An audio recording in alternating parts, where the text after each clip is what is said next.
After a conquo, in goal. What is love? After a conquo, on loan from Arsenal. Good morning, good afternoon, good evening, wherever you are watching in the world. Sean Driver, the Red Horde, and it is a beautiful Sunday morning for me, afternoon. Hope you guys are enjoying it. I see the chat's already filling up. Thomas, Goofy, Merlin's here, Shannon, W and G, Horror, Deandra, all checking in. Marie, how are you? So Brendan's here with me, looking good in that gold kit. How's the morning been so far for you, sir? Very good. One quick thing, since you just called out my swag here. The gold shirt, because of the way the collar is, that it's wide open, it doesn't fit as tight as the black shirt does with the button all the way up kind of setup. I noticed this had a looser fit, slightly more comfortable since I was pushed to the bounds of my size. What you're saying is if we have a cheat day, we can get away with it and just wear the gold instead of the black. If you're feeling fat, go with the gold. Love it. Just looked at the lineup, and I want to just get to the heart of the issue. Interesting that we've changed and gone numerical this year as far as the order goes. But the second thing that's fascinating to me is we're going to end up with both Revan and McLean on the pitch at the same time, but with three midfielders. So that says to me, I'm assuming Revan's on the right-hand side. Is that how you see that lineup? Yeah, I don't see, the only other, unless they're going some other crazy formation where they're going to try to bring three up front and they think Revan's the guy to do that, where they have, say, Revan on the left and Palmer in the middle and Marriott on the right, if you were doing some sort of formation with three up front. I guess that always could be in play, but I mean, we were trying to guess this before, and when we saw both McLean and Revan on at the same time, Revan was out left. I heard them say that they think he can play both right and left. So, and we haven't seen it. We haven't seen it where it's right and left on both sides, though, because every time Revan and McLean were on the pitch at the same time, McLean was one of either midfield or playing up front. Right? We've never seen them run exactly. Yeah, he's right. That's what I'm saying. When the two of them are on, McLean's always been on the left. So, I'm guessing McLean's still on the left. We have seen him in the midfield, but there's three midfielders already on there with Cannon and Dobson and Lee. So unless we're seeing a new formation today, you'd guess with Barney off the pitch, that's where he is. Yeah. So lineups are out. We're just going to go through that in a second. I just wanted to flag it. Vinyl's already covered it for Wemo, but if you're in the US, it's Paramount Plus. If you are in Canada, it's working both on my iFollow, which is great because I'm not geo-blocked, because it's also on DAZN Canada. So if you don't have iFollow and you do have DAZN, you can pick this one up watching there. The place to go, livesoccertv.com. And I keep pumping those guys because they have the entire capture for every single game. So livesoccertv.com. Head over there, check that one out. They'll have for wherever you guys are covered. But the good news for me, and I'm curious if it's that case, if you guys have iFollow in the US, are you geo-blocked from this one? Or is it available in both? It sounds to me like they intended it for it to be geo-blocked, so I'm just curious if you actually are. So if you're bored and you have a subscription, go over and see if you get in and tell me what you see. Just to go through the lineups then formally, I don't know if you've got them as a card and can bring them up there. They are on the screen. They are on the screen. So if I can, at least our lineup is on the screen. Perfect. So let's just go through it. Just the the single change really is Barnett is out, and somebody, I'm assuming Revan, is playing over on that side. And he's the player that draws in. So Ogonko in the back, Cluworth, O'Connell, and O'Connor on the back. And then you'll look down below for the subs, and you'll see, as far as you've got Evans as a potential to come in there, but really the substitute that would be filling that space is Scar. So you've got two potential in the back. In the midfield, we're going to go likely with Cannon sitting at, and see, this is where the order was just so easy before, and it's Lee and it's Dobson in the back, and then look down to the subs as the players that can come in potentially. Evans again, 50-50 option for him, and Rathbone sitting there staring. Barney still on the right in case we need him as a right wing back. Up front, you're going to go with the man, the myth, the legend, Marriott, maybe, and looking for some excitement from him and him to continue some great play that he's had. Hopefully find the back of the net. His shots on target, not there, but when he hits the target, it goes in.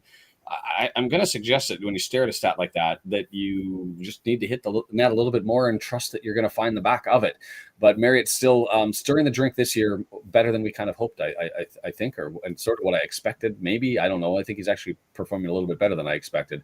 And Palmer getting the run up front, and we've got Fletcher and Dalby sitting as subs potential to come in. First thoughts for you, Brendan, on looking at that? Anything that stands out other than the switch? I was surprised that I know Parky likes to delay guys that just come onto the team, but I was basically expecting Rathbone to be in and Cannon to not be on the out in the lineup starting. So old habits. Interesting. Old habits die hard. Yeah. People, we were talking about what's going to go on in the back, and are they going to move Scar in soon? That's another one. But it's not all that surprising to think, hey, let's put out the team that's clicking the best. Maybe, we see how it goes with them before we bring Scar in, So, yeah, I thought those are the two things that jumped out the most. I did think it was a little strange, I guess. Who else would you put in for sub? But one of the spots on the bench being held by Dalby is a little interesting. I don't know who I would put in his place taking up that bench spot, but it seems like prime spot for a new striker, right? I'm with you. Like if you've got Dalby sitting on the bench all season long, it's fascinating stuff to me anyways. We'll see what ends up happening there. I just had my interesting thing that I forgot to check is I said this during the pre-game show. The substitutes that their gaffer tends to send out, he doesn't put a goalkeeper on the bench. And as far as I'm aware, it looks like he hasn't done it again. Osei Tutu, Farino, Morley, Dempsey, Arfield, Metete, and Adebayo, those are all outfield players. So subject to my confirmation, because it's Southwood and I couldn't remember. It starts with a C, the second guy. They're going completely without a goalkeeper in the back, which I find always a little bit risky, but they say that they pick some players to play goal every practice. So what's your thoughts on that strategy? I'm nervous, Nelly. Like here, bold. I mean, I don't know. I always thought it was kind of weird anyway. Like I didn't think that the keepers get injured that much in games so that they couldn't keep going. You'd think it's only once they get clattered into, right? And you're likely not to get hurt that much on, say, a corner, even if there's contact. So it would have to be, a decent breakaway sprint.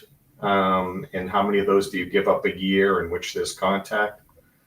I mean, if you're looking at the numbers and it's something under 2%, then I think you may want the flexibility of having certain guys, especially if it's key to changing a whole formation for you. So I get it. I think, certain times you feel like the margins are small and it's more crucial for you to be able to have that flexibility and roll the dice. Definitely do it. Yeah. Yeah, it just seems it's interesting to me on a big game. Maybe I don't know if I'd even be more comfortable or less comfortable doing it in a big game, because you're really rolling the dice. And I guess what you're doing is you're really trusting that you've got an outfield player who can fill in that spot and do an adequate job. I don't know. The style of game he plays, the other big move as far as things go up front for Bolton are, as we talk about it. So no goalkeeper sub on the bench. That's not unusual for them. The other big change is Gethin Johnston. He's going to draw in for Iredale in the back. Johnson is one of their regular starters from last year, had a lot of minutes. He didn't end up playing at all in the first game, and I wasn't 100% certain as to why. So he's coming into the lineup. And then the fascinating part for me, because they play a 3-5-2 similar to us, or at least historically they do. They've decided to load up. They've pulled Arfield, who played in the midfield for them one last match, the Canadian lad, the experienced veteran at 35 years of age. They've pulled him out, and they've gone with John McAtee, who didn't start in the last one. So that gives them 3 forwards up front in Charles, McAtee, and Collins. So that's 8 goals, 14 goals, and then whatever you expect from McAtee last year, and you have Adebayo on the bench with his 10. So I don't know if we have, or if Brendan, if you have any idea suggesting that they've decided to change formation or not. Did they go 3-5-2 in the last one? As I'm talking about, yes, they did. It was 3-5-2. So I don't know if you think that they're changing. Do you think they're changing formation? Do you think they're going to have somebody else coming out? I think they're probably changing formation. It's interesting to me because it's a forward, and the player that they pulled out is Arfield. So unless you're going to move Schoen into the midfield, which isn't outside the question, that, by the way, the player I'm most interested in seeing, because that is their free hit on the European visa ad. That's what I think Wrexham should be and should have been doing, but there's this allergic reaction of Parky. The Plonker test only applies to those from the UK and Ireland, as far as I can tell. So I guess a Gambian is on there as well. But it's with experience in the divisions. That's who I want to be able to see. That's the one type of player that I'm looking to bring over, not just because it's him and it's his style, but just to see how he fits in, because they got him as a free hit, a free whack outside of salary, right? And the cost of scouting and figuring it all out.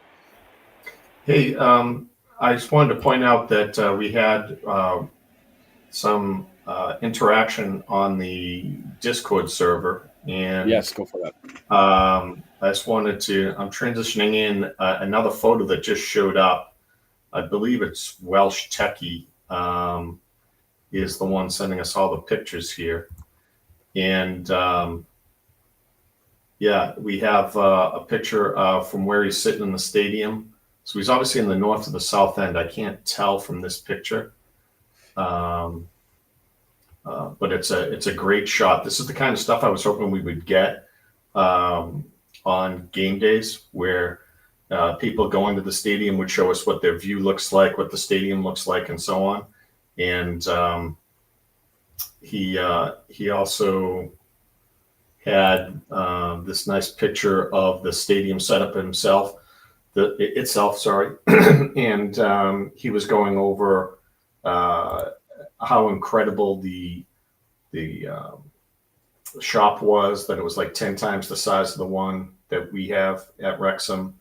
And, you know, if I was zoomed in on this stadium map, you can see the hotel, you can see grills, bars, all the different types of suites they have, besides all the disabled viewing areas. They have family areas carved out where the buses show up, parking. They have all the facilities, and they have little interesting things like this loft house east stand area. So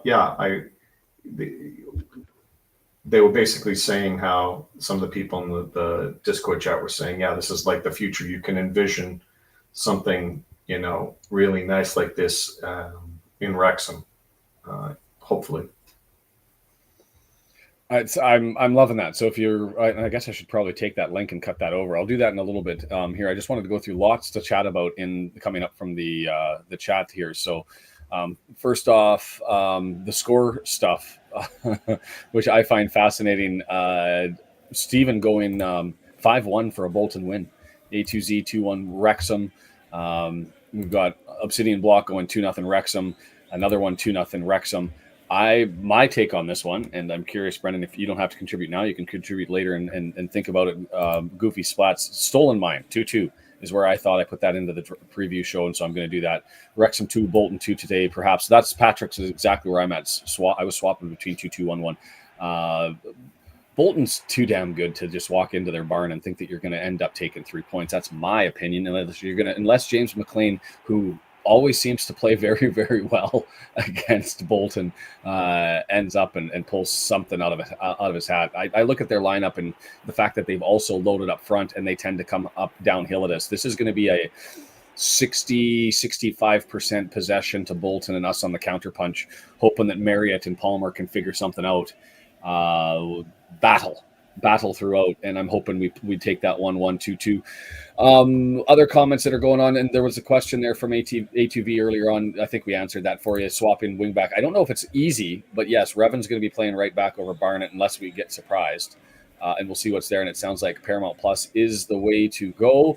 Also, a message there from Sheldon. He started the Wrexham News Network. They've got his first video loading up on that YouTube channel, so feel free to go over and take a look at there. A longtime supporter of this channel, also over at the local pundit at times, and sort of doing his own thing and eking, everywhere, because Sheldon is a jack of all trades.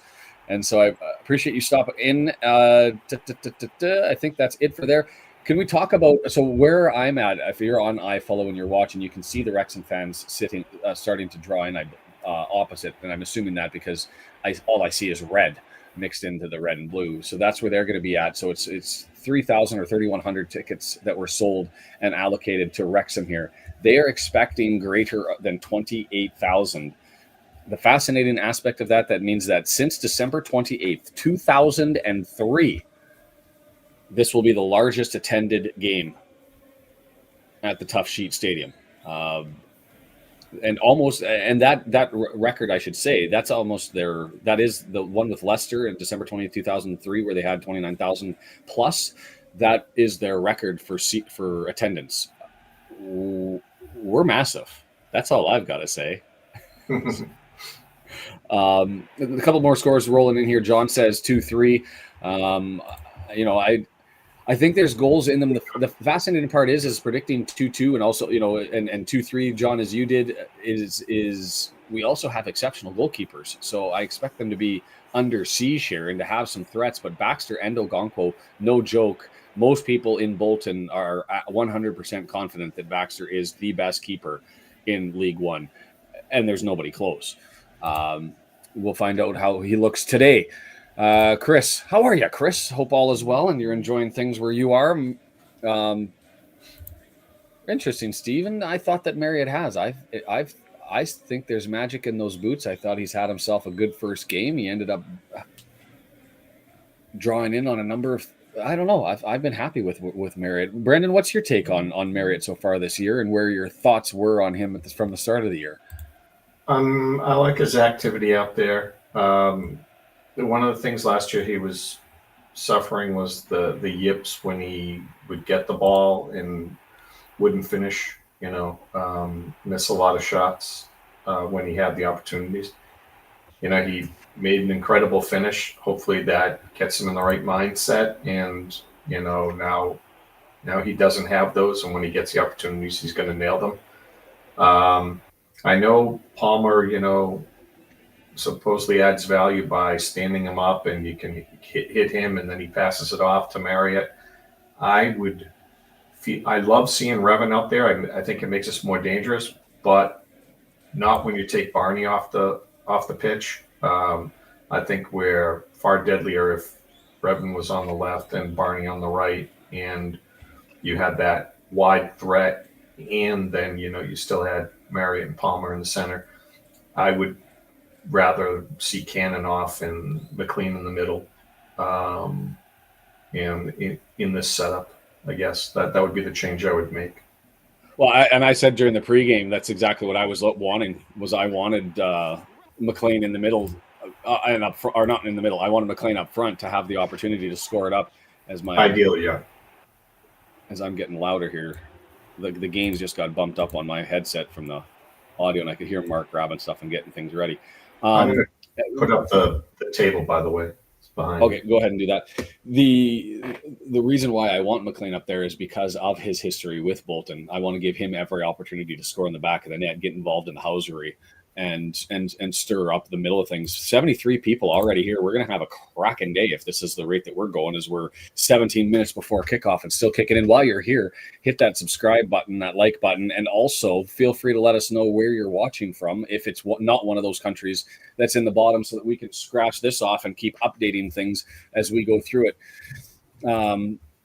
And Stephen, I get it, and I recognize there were the misses. The thing is he also hit the target and scored on them, and so for me, it wasn't the perfect game by any stretch of the imagination. But I saw good things before. This time, I saw good things with a finish. He still got to ring the bell, and we'll see how that takes place over the course of the season.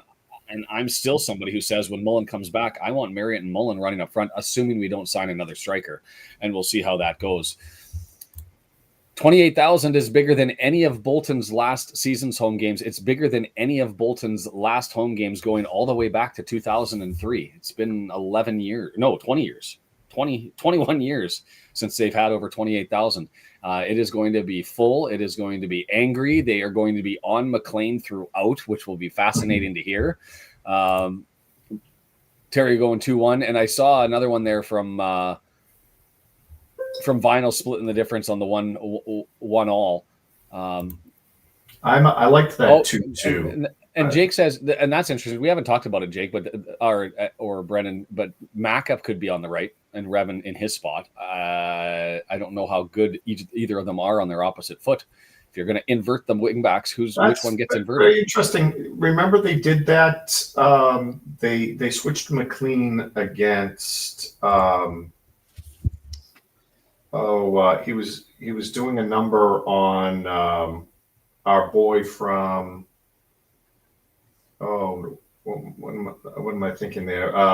Jody Jones of Notts County. Notts County, yeah, biggest flopper there. McLean was shutting him down on the left. He was getting absolutely nothing, and then they were making some hay on the other side, so they flip flopped Barney and him in that game. So yeah, it's not like he hasn't done it before. Really got all up. We'll see. Well, I mean, we're in the dark as much as anybody, and I guess the one thing I like about the numerical stuff is we're sitting there asking the questions because we're not 100% certain. Is there any advantage to us not hiding things from Bolton by not putting out exactly where our players are going to be? It'll be interesting. And Jake, that's normally we have the setup of having the three defenders, so the keeper, the three defenders, the right wing back, the three in the midfield, the left wing back, and the forwards up. They didn't do that. They went full numerical this time. So we're sitting and guessing, and I'm kind of okay with that because if that means the players don't get it, they don't get it. And Mr. Griffiths in my ear, and we actually hear him instead of crackling, and it sounds good so far in my ear with Mr. Griffiths. Awesome. A little bit slow, but Thomas is trying to stay positive with a 1-1.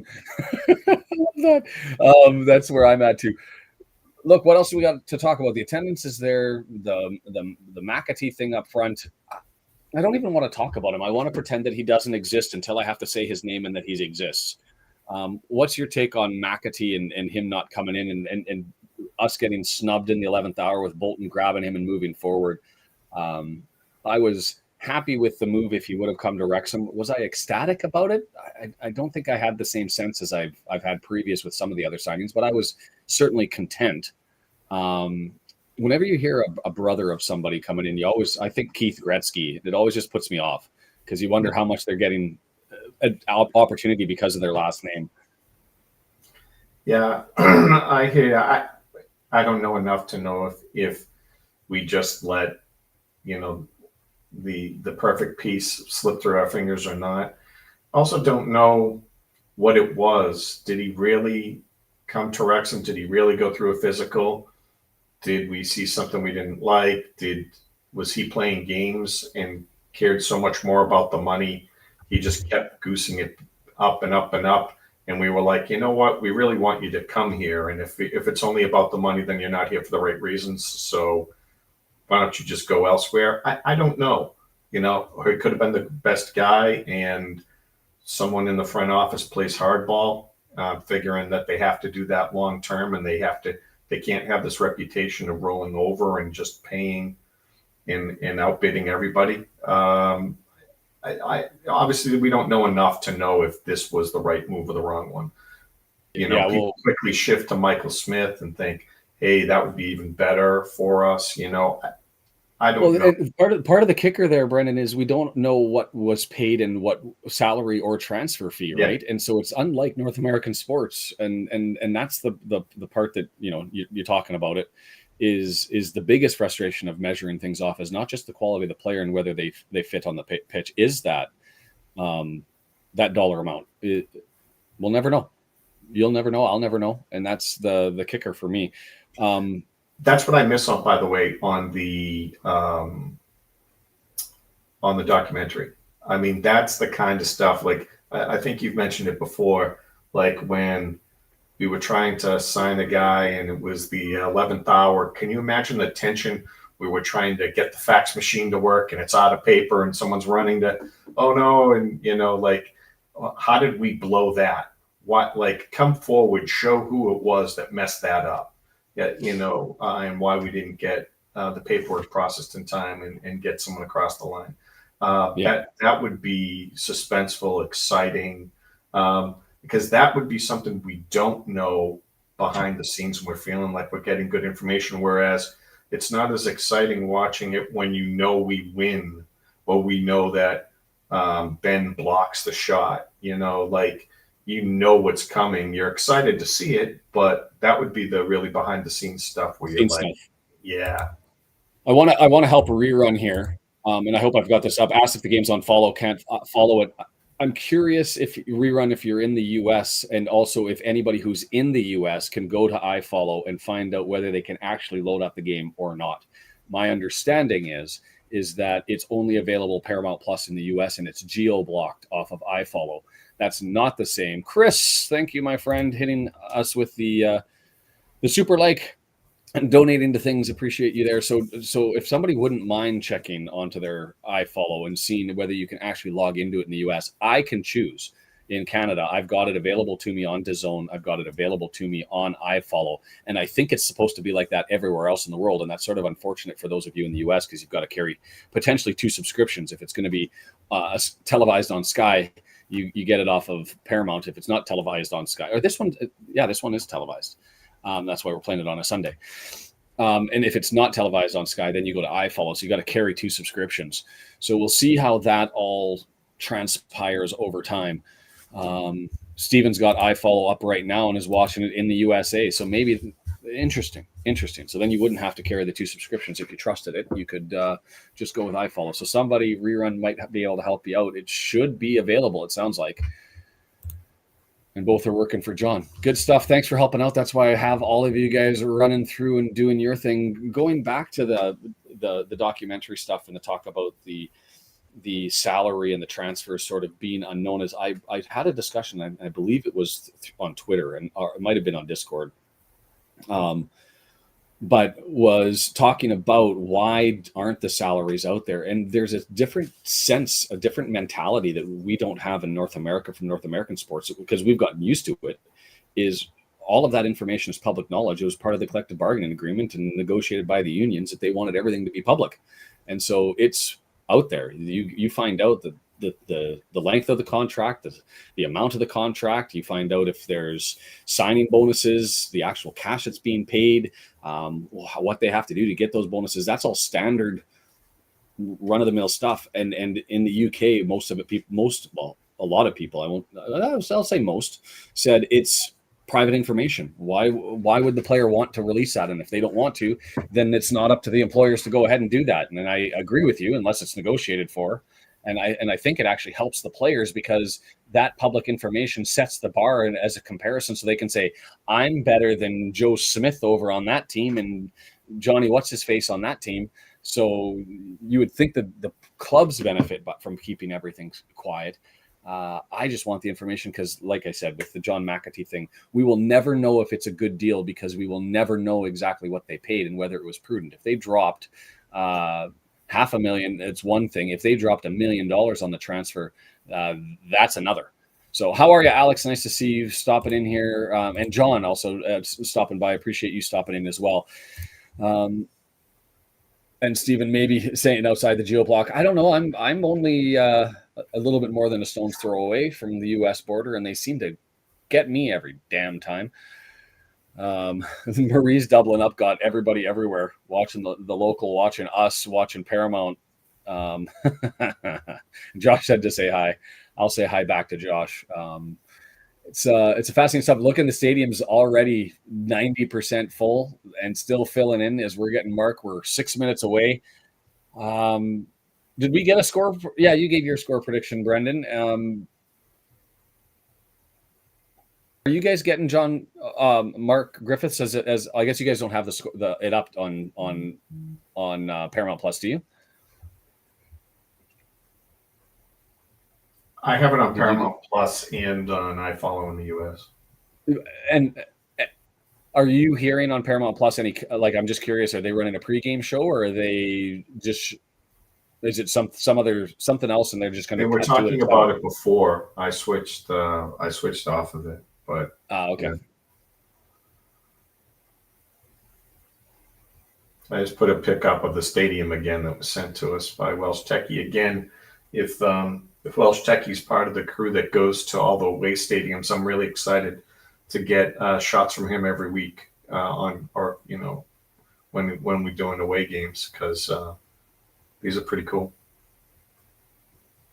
Was just listening to Mark, but between you talking and me talking and trying to listen to Mark, and it sounds like there's still got lots of people outside trying to come in, so they're going to leave the turnstiles open to be able to get all them. And this has been an hour-long pregame show, and I think that's what we're going to end up doing most of the time, and it may probably be Brendan for 15-30 minutes to start things on our end, just to start to do the score predictions and all that sort of stuff. So the Discord server, which I should, before the game gets into it, jump over to Discord and grab that and cut and paste and move it over so that you guys have it.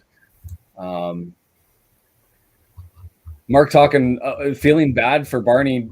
It's an interesting thing with, and Mia's there with him doing the color today. I will say, and I haven't talked about this, the cut of the volunteers, as much as it's nice to have Mia there, and they've decided to change their format at home with YouTube previews and all that sort of stuff. I do think letting volunteers know the day or two before the game starts that you've decided to gut them for the entire season, I think is the wrong move. In a host of moves that Wrexham has taken on the management side of the stuff, the marketing is phenomenal. I think the care and compassion of the community and the people who work for the club and the owners is exceptionally high. I think that their delivery at times is absolutely abhorrent. And we blamed Fleur before, but it seems to be continuing. It's stuff like that, the little things where you talk to somebody, you just tell them what's going on, and you give them a heads up before you end up dropping the hammer on them. They're volunteers.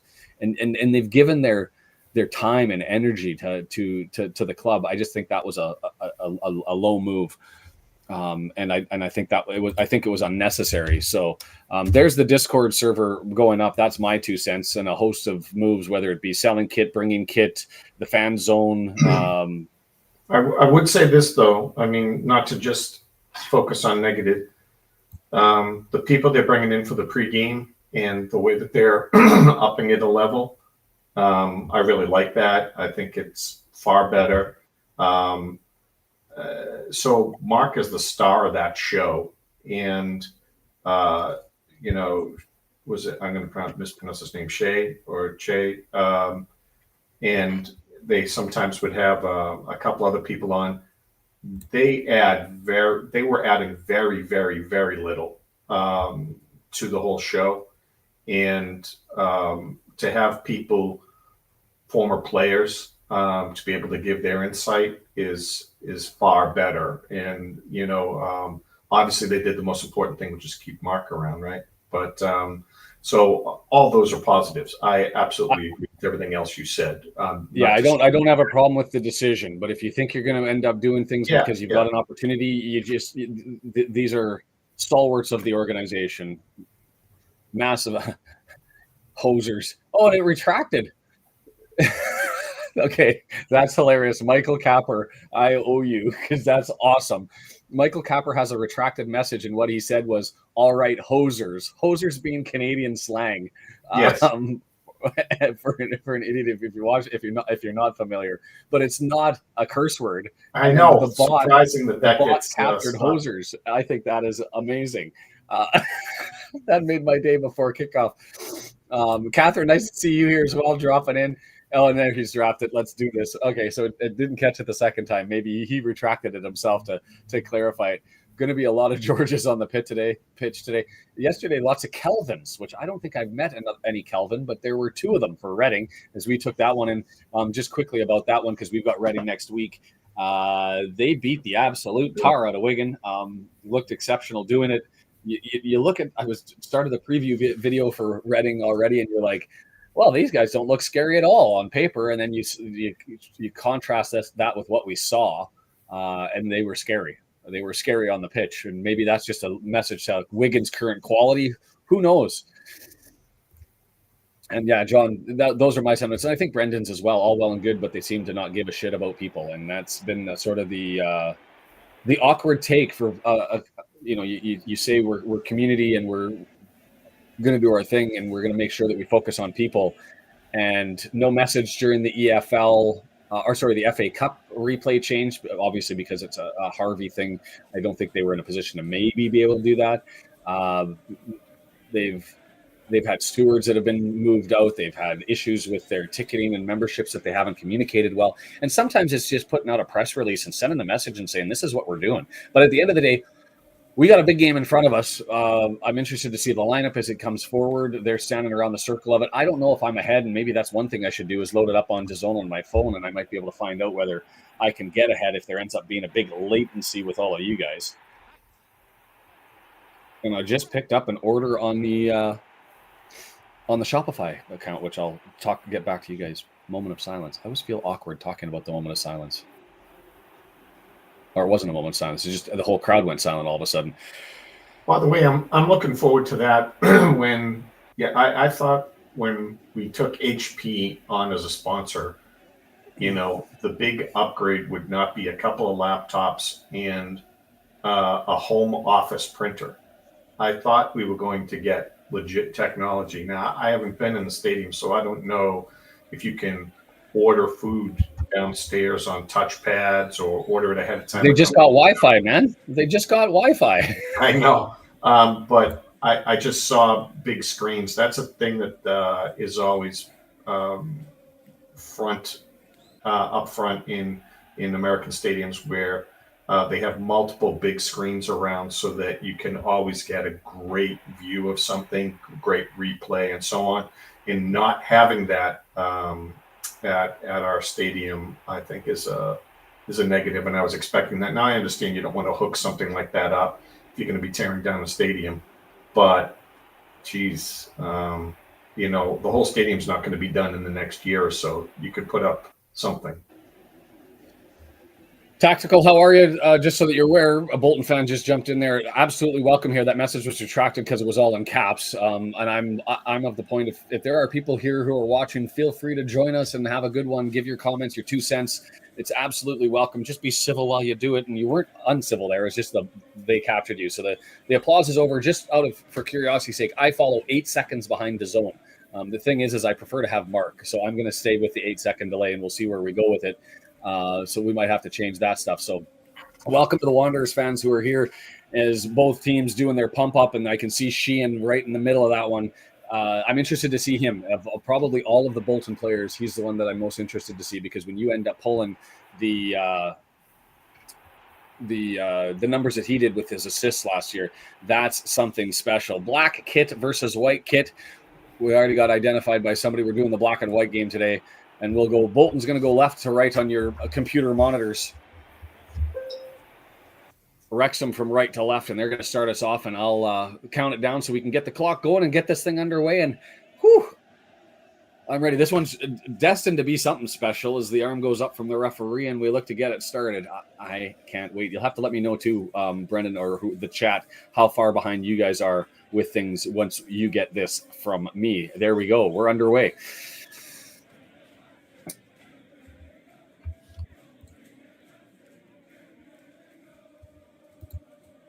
Palmer gets over, stops a long ball. It ends up going out of bounds, and we're underway with a throw in for Bolton over on the right-hand side. Parkey, with a history at Bolton that I didn't talk about. I mean, other than the fans, I don't think, and himself, I don't think it really matters a manager being there. As it's intercepted and turned the other way, Dobson has it back to Cleworth, and he's going to thump it up in the air. I identified that one of the things I wanted to see was more build up through the middle, and right now, everything's going and getting flicked up in the air. Revan is over on the right-hand side, for those of you not able to watch, and McLean over on the left. And it has been, like the game we saw yesterday, a scramble to start, ball in the air, header, ball in the air, people falling over top of each other as somebody climbed the ladder and went over top of Cannon's back over on the far right side. Zeb Revan waiting to find an empty body, find a hole. He's still inching his way forward. Pronounced Reven by Mr. Griffiths. And Bolton nicks it, and away they go. Midfield, flicked up in the air. Dobson there. Heads it, but just gives it away. That interesting decision because he had more time than he thought. Well done by O'Connor to intercept that one, and away we go. Lee. Every touch of the ball, McLean is going to get booed. Absolutely every touch of the ball, as you could hear that audibly. Tactical, we are all watching Paramount Plus in the U.S., I follow in everywhere else. There's also available livesoccertv.com if you want to pick that one up. And Sky, this one's going to be picked up. Honduras. Do we have Honduras on the list? El Salvador I scratched off, but that is our first for Honduras as we go up another country on the list. Gabalok, welcome. If you're from another country other than that's on the list, by all means add it to it. Is Bolton trying to control, get it into the back line, and away they're moving things forward.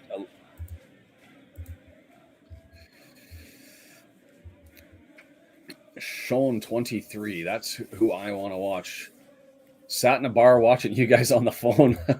Capper, I love it. Hope you got a headset in instead of people listening to me. Toll with it, gets it over to Cogley, and they're working down. Bolton has just crossed the midfield, and a nice little interplay that happened there between Thomason and Cogley. Thomason sliding over, and it's Bolton with great little interplay. And oh, wow. Through ball past to Revan, and Reven able to get there. Whoo!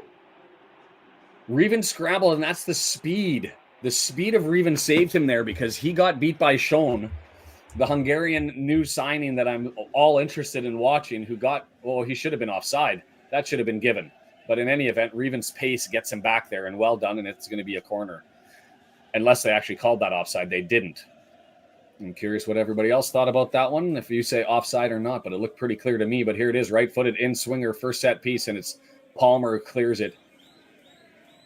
Collected by Okonkwo, and away we go. Set pieces make me nervous only because of the Sheffield United game. I'm going to have one of those moments now where every kick from every corner that comes in, I'm feeling a little edgy, but that one well controlled by Palmer. Hotties pause it. I'm just going to give the update for the 4-minute mark here as I'm at 3:34. We'll keep an eye on that to make sure the scoreboard's matched. Battle in the midfield and one. Oh, given away, actually. It was won by Palmer and drawn back, but it ended up on the feet of left footer, far post, and knocked out. It's going to be a corner. Ooh. That was Charles, who, interesting, it was Palmer who had he just kicked it back with the right foot and put it, there's nobody for Wrexham there, and put it right on the feet of Dion Charles.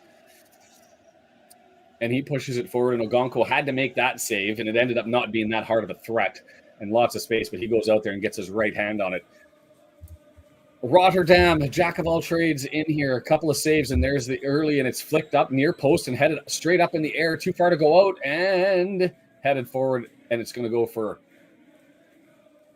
another corner on the opposite side. 3 corners flooded, and I missed the opportunity to call the 4-minute mark as everything was ticking along, but here they go again, this time from the right. It's been in-swinger. We'll see what they do if they're going to do that from the right or bring somebody else in to do an in-swinger again. The body's lined up. It's going to be a left-footed in-swinger. This one from Sean. Is that Sean? Scramble right in the middle of the pitch, and it's down. I can't even see the ball. It's loose. Okonkwo fighting. It comes free, and now it's cleared. Phew, that was under a mess of bodies. It gets cleared, and this is looking scary to deal with at the start. We're just getting overwhelmed as Cogley all the way back in that position draws it back to Baxter, and they're going to set up and go again. I don't know how everybody's got it at Paramount Plus as far as I'm aware, Ruth, and it's also available on iFollow if you have a subscription, even down in the U.S. I don't know if bigger, faster. They've had a couple of bounces. This is all a byproduct of Palmer making a boner pass. That ball ended up getting trapped behind two players. Ogonkwo on the wrong side of the mob, and it just ended up squirting out. And that was O'Connor who came to the rescue and flicked the heck out of that and cleared it. Palmer just reaches down and grabs Dion, who's on the ground, and holds on. The captain for us is going to be McLean. The captain for them is going to be Santos in the back. He's their main center back and an absolute mountain of a man. As Bolton continues to have it. Cannon, shoulder charge, again, flicked. Right now, whether it's a little bit of luck or a little bit of possession, whether it's insight or fortuitous nature, the ball just seems to be landing on Bolton's feet.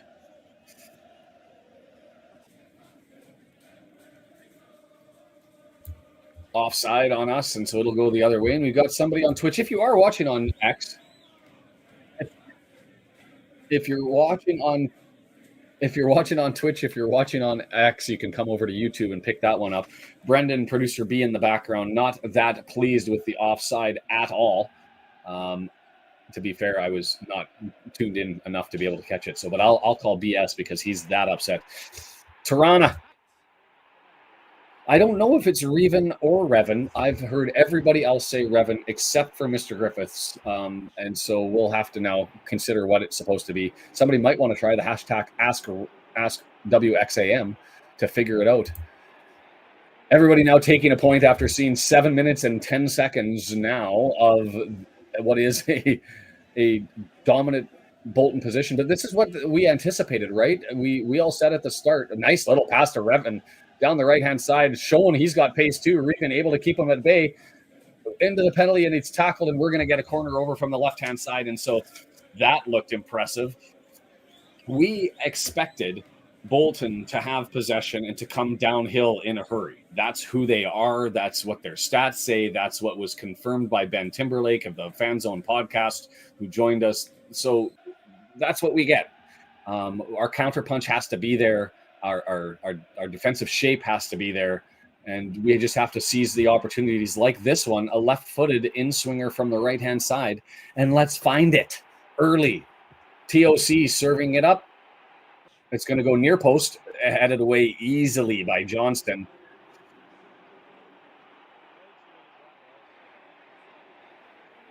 A lot of contact in the box, opportunity potentially for that to be at least whistled down and pulled it away. But good morning, Horde. Good morning, Denise. Grim with the wave as well, and 5 minutes ahead. I'm hoping, Ruth, or if you get the opportunity, hit the pause button, or you could always mute me and just stay close to the chat, and then you have the joy of following along. So if I'm that far behind everybody, just make note, no spoilers, please. You can either draw yourself back, hit the pause button, and wait for a bit. And yes, always key. Let them know we're here. Hit the like button. Loft up to Reven, who's behind Schoen. So far, that battle of Hungarian new guy Schoen versus Reven is something special. Both guys taking advantage of each other, but Reven with the slight advantage on this one. We're going to go through the wings. We're going to go through the wings, and they're going to come back to us through the middle of the field. And it's interesting because you get the scorecard, and going through the wings wasn't something I expected to be there as an option against Bolton. But here's TOC coming all the way forward, and a left-footed in-swinger again. Is he going to go far post? No, he's going to go short again. Ooh, flicked on just barely off the head of the Bolton defender. Nobody on that far side until Lee goes over and then grabs it. He's being grabbed and held by, man, that is David and Goliath, and it gets kicked out. Whew, how big is Toll? They've got massive bodies in the back.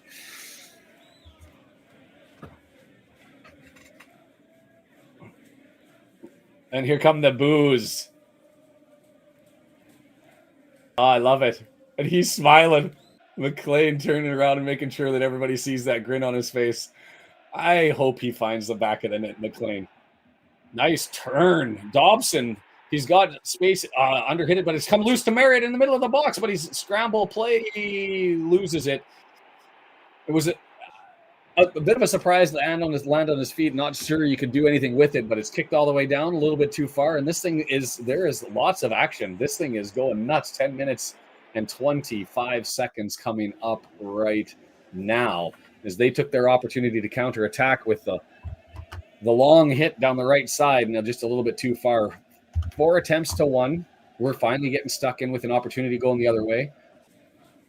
And really all of those opportunities, they come from that one mistake. We got to take care of the ball as Palmer got a little lazy and it ended up just being corner after corner after corner from the other side. Reven steps up. McAtee gets it down. Cannon all the way back. He kicks it out and a well done. And they're going to try and play it quickly through Johnston. Johnson. Yikes. You guys should let me know. The chat's gone a little bit quiet, but if we are waiting, or if you don't have the game up, it does seem to be available. I can do more chat. If I think there's a couple of you, though, who have it on YouTube, not able to pick up the game from wherever they are, so it should probably be colors. Ooh, I found a Sheen in the middle of the box. It's out, 18-yard box, flicked forward, and Reven neatly stepped up. For people who had concerns defensively about Reven, that's 2 really solid plays. And Marriott going up and working on Santos, but Santos just shoulders him off and shrugs him off. That was Reven with the nice take there. That was Reven earlier coming back to cut off Schoen, who got behind him.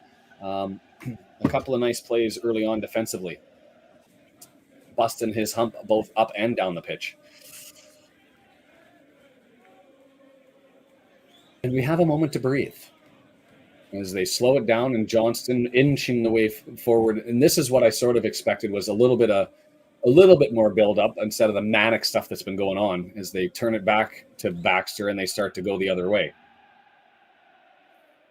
Space, right-hand side, Toll all the way forward. One of the center backs is joining the attack, cut towards the middle of the pitch.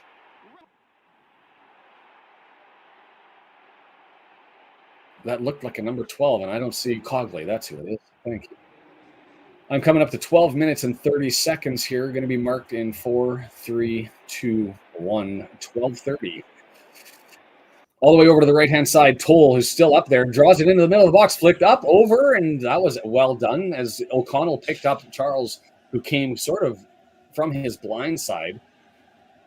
In behind him, I'm curious exactly when EOC saw that he was there. They're with enough that he was right in front of him before he did his cut over.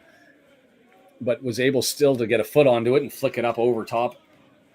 And a nice little play there by Charles. Whew! We expected something special, didn't we? And so far, just over 13 minutes in, and we've got it as Ogonko with it. Ball's on the floor, long kick down the middle of the pitch, and it's McAtee who gets it under control, and it's headed forward. And is McLean going to get it? He is.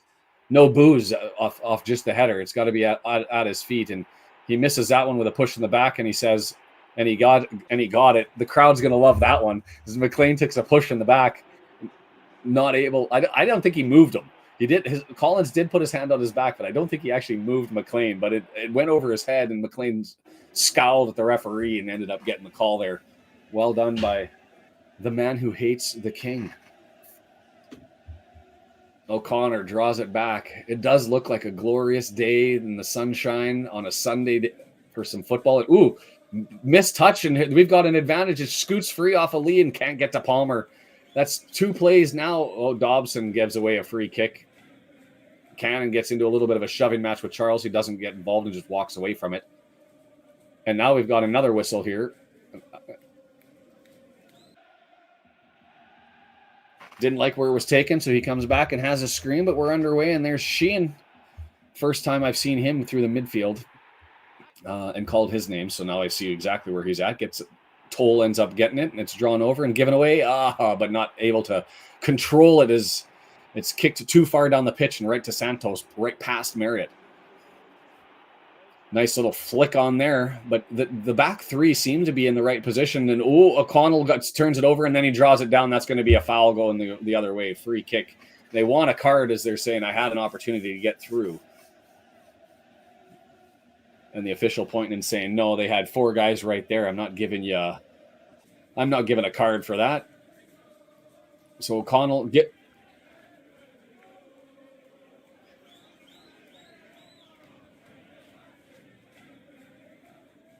Could have been a yellow. Didn't have to be a red, taking away a direct goal scoring opportunity, but it could have been a yellow. I didn't see the yellow get flashed. Oh. And I missed Ghoulish.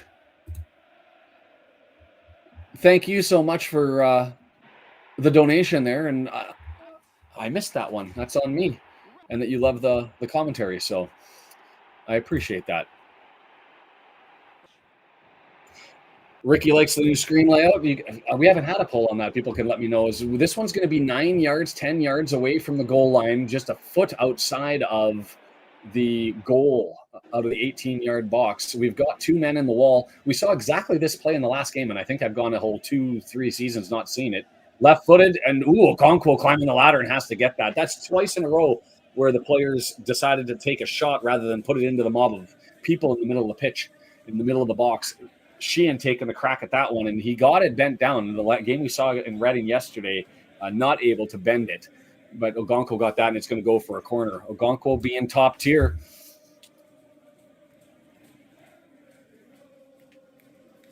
Dobson's been solid, and and that's Kim with it. I'm with it, almost yellow, and there it goes. They gave it away. Penalty, not a penalty, a free kick.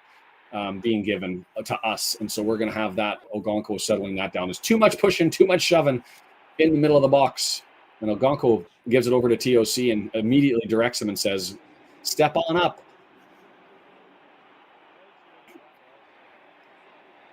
And that's the thing about having opportunities is they've got a hell of a keeper back there too. So I'd like to see more volume. But another kick down pitch and Bolton able to get control of it. And here we are chasing ball in the middle of the pitch. Again, nice little play forward and Bolton moving from Sheehan. Links it on over to Charles, who's come all the way back. Shown left-hand side. Reven guarding him. He's got 2 bodies there. Reven able to take him. Cannon slides down and help. And Reven's there, has the ball, doesn't clear, gives it away. And now it's Reven and Johnston who slide all the way up. Their center backs come forward a lot more than ours do. As they almost end up being that third party, like when Cleworth comes up and support occasionally, or O'Connor comes up and support occasionally. They seem to do it on almost every play. Sandy, nice to see you.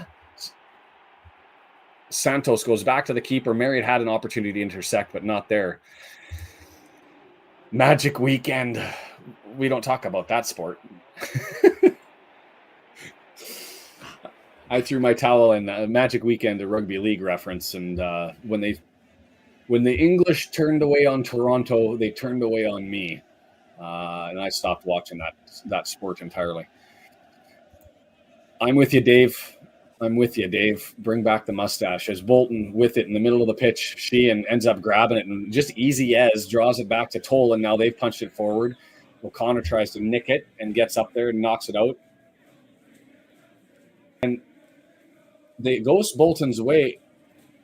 McLean was there and let it go out. We were certain that it was coming our way, and now and I actually think it was coming our way. But anyway, it's going to be Cogley getting a free throw in. That's 2 plays now where when you have an opportunity from a team that has possession to nick it, you need to be able to nick it. And that's twice we've lost the opportunity. One from the referee and one from Palmer. Yes, Sean, for those of you, I like the less 3 p.m. kickoff stuff just because it gives me an opportunity to take in Wrexham at other times and more teams. So I get to, took in Reading and Wigan yesterday, and that was a lot of stuff. So still waiting for the throw in from Cogley on the other side. He looks like he's going to go short, and he does. They play a high line the entire game, and another giveaway by Palmer. That's 2, by the way, and then now spread wide all the way over. Cannon's got to scramble over to the far left. Like at the very least, thump the crap out of it and get it down the pitch. And so Johnston, left-hand side, Shown, Reven's over there, Cannon's over there. Marriott's come all the way back to help, and it's intercepted by Dobson, but it ends up on Sheehan's foot, and now it's Cannon. Settle it down and go the other way. He's going to feed it up to Marriott, and he's got it. Yeah, just outnumbered and beaten up, and nothing going forward so far. Good morning, Antoine. Nice to see you. I'll forgive it, Sandy. I was just giving you a little bit of a ribbon. Midfield, Bolton searching. I don't expect perfection with the ball, but I would at least like to have, we're probably about 50-50 on our ability to maintain control when we've had opportunities. We're going to lose 50-50 ball. We're going to make a couple of mistakes, but this has been a bit of a mess at times. And see, there's another throw that goes our way, but I think that was a mistake as well, as I think they deflected it off of us, and they went Lee quickly, and Lee just got stripped easy as, and now here comes McLean all the way back. And that was Collins over on the right side. Their front three are all over the place. They don't play on any given side. Is that Collins listed as being on the left and has been, and now he's all the way over on the right. EOC with an opportunity. Dobson draws it over and kicks it away. God, this high line is part pressure and part piss poor control by us at the moment. Is RKO identifying? We look messy, and that is a byproduct of them being capable and taking away opportunities. But like Lee getting his pocket picked, Dobson just flicking that one out. And welcome, Don, and I get it, the Pacific time. Marriott being obstructed. And the referee giving it to Santos. Ooh, I thought that was going to be a collision there with Sheehan, but it walked away.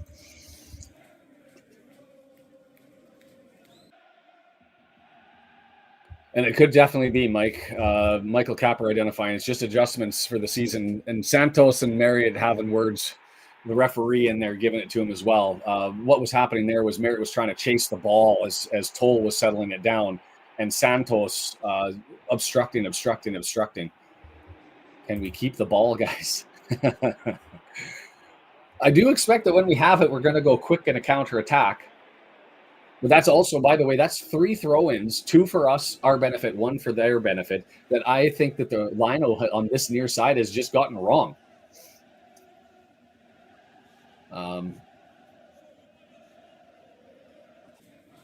Through and missed on the thread. But see, we can't do this.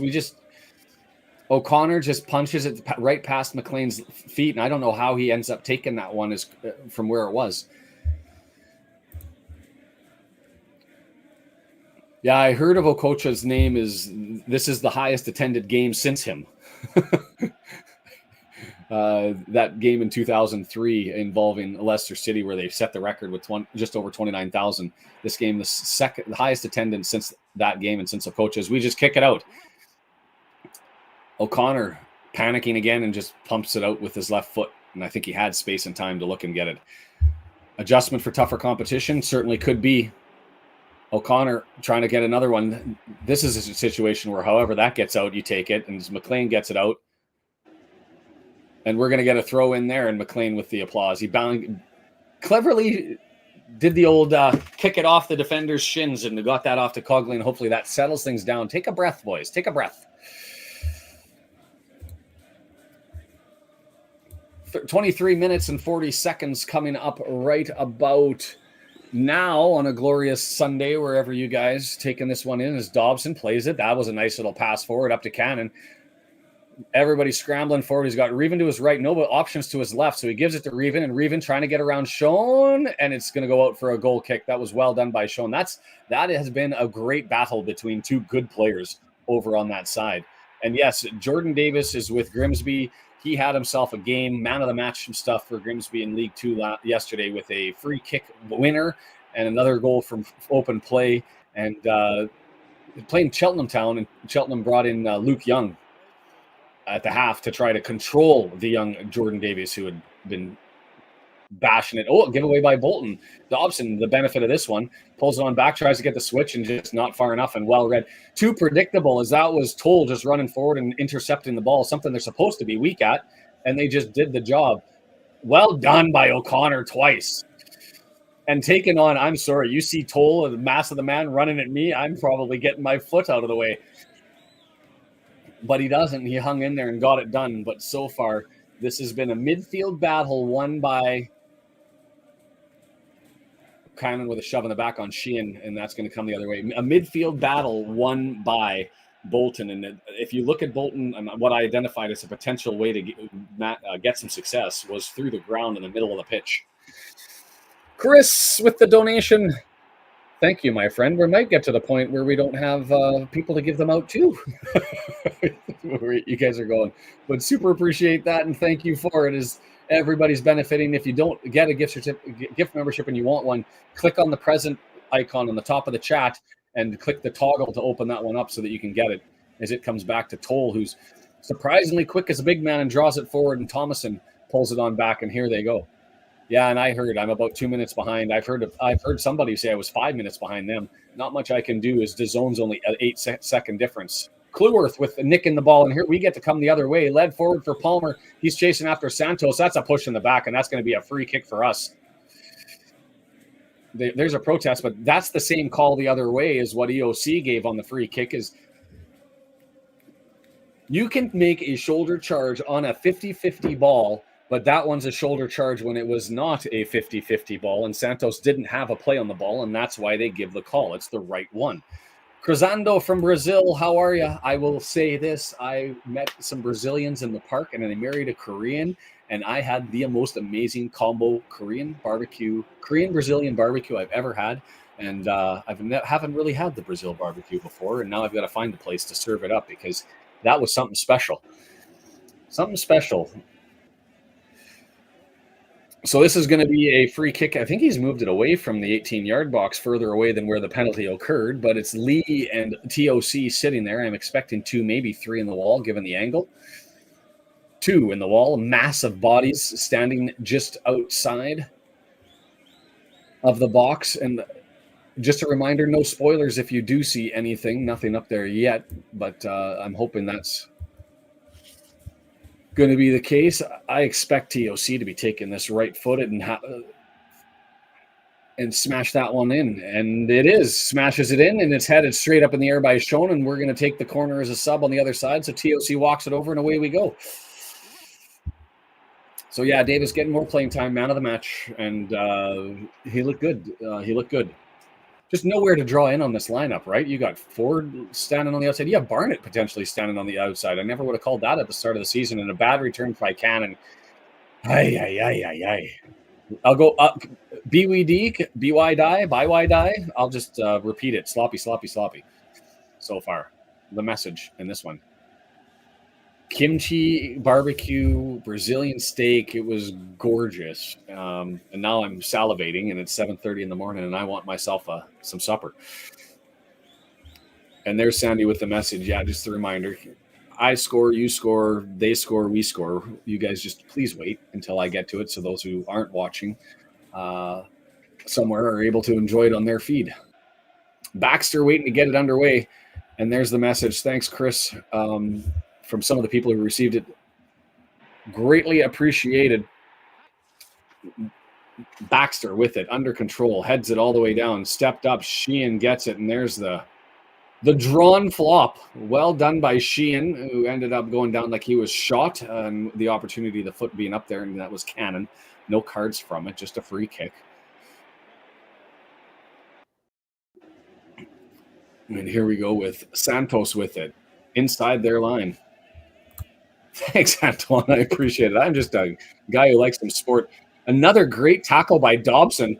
Over on the right side, just nicks it, gets it down to Palmer. He's going to flick it over to Lee, and Lee's going to get taken down. And, you've got to give the free kick our way there if he's going to grab him and pull him down. It went out, and it looked like it was going to be a throw. And McLean doing what he does, of course, and saying he's not far enough back, sir, and settling it down. Trippy feet lurking in the background. TOC trying to do a switch. Risky play against Bolton because they had so much control in the midfield. I would have liked to probably keep it close, but we end up winning that one out through Palmer. Gets it to Lee, draws it over to TOC, who's starting to eke up on the left-hand side. And where was that? Lee thought McLean was going. McLean thought he was going staying wide, and instead it's a giveaway, and then a giveaway back as TOC grabs it, and he chips it forward, and another giveaway. The communication not there. 30 minutes of play coming, still sitting 0-0. Come hook or by crook. If we walk away with a point, I'm a satisfied guy. As Toll with it. Toll? If there's a surprise, I will say it's Toll. I didn't expect him to be as pacey as he was, to have as efficient passing as he's had. I knew Santos was going to be a beast in the middle, but I didn't have him on my bingo card as being something special. And he's looked at so far this early as a giveaway, and we've got it. McLean with it, draws it back, lays it to Dobson. Dobson finds Cannon over on the right-hand side, turning, waiting. No, he's going to draw it back, and it's going to come to Kluworth and goes to EOC, and away we set it up. No flop counter, Catherine. We're still working things on the background, and I heard a month or two away to be able to add graphics to this, to be able to add out-of-town scoreboard and flop that's going to fit with the new setup. And so that was a goal. I've got people setting that up down there, and here we go. We're coming forward, so let me come back to that maybe at a later time. Cannon, Reven, 1-on-2, 2-on-1, and that's going to be a throw into Bolton.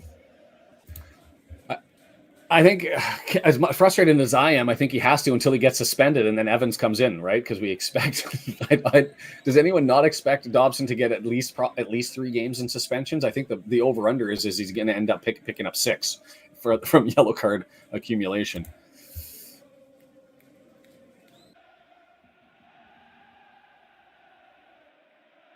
We have a bingo cards. Yeah, should I send out the? You buy the dabbers. I'll send out the bingo cards. Ball ends up all the way coming back to Ogonko, and he's going to hoof it to the middle of the pitch. And there goes Santos, just easy as collecting it and trying to settle it down. Bit of a scramble. Cannon able to fight it. Marriott comes back and steals it. Palmer able to hold on to it. Marriott takes it from Palmer. And I think that was a wise take, as he looked like he was losing control. Lee, left-hand side. He's got McLean on the left side, and he's going to come over and give some help as Kluworth stepping up. This is one of those rare instances where our center back's coming up to support as Kluworth does it. They do it a lot. Bolton does. And here's Kluworth, 30 yards out, finds McLean left-hand side. Cross coming, and we'll get a corner. I will take this. Meep. John, Rev and your car engine. I get it. And I'm loving the boost from McLean. And there's right here. Let's find McLean, and he can put one in the back. Here would be something to make everybody a little happy.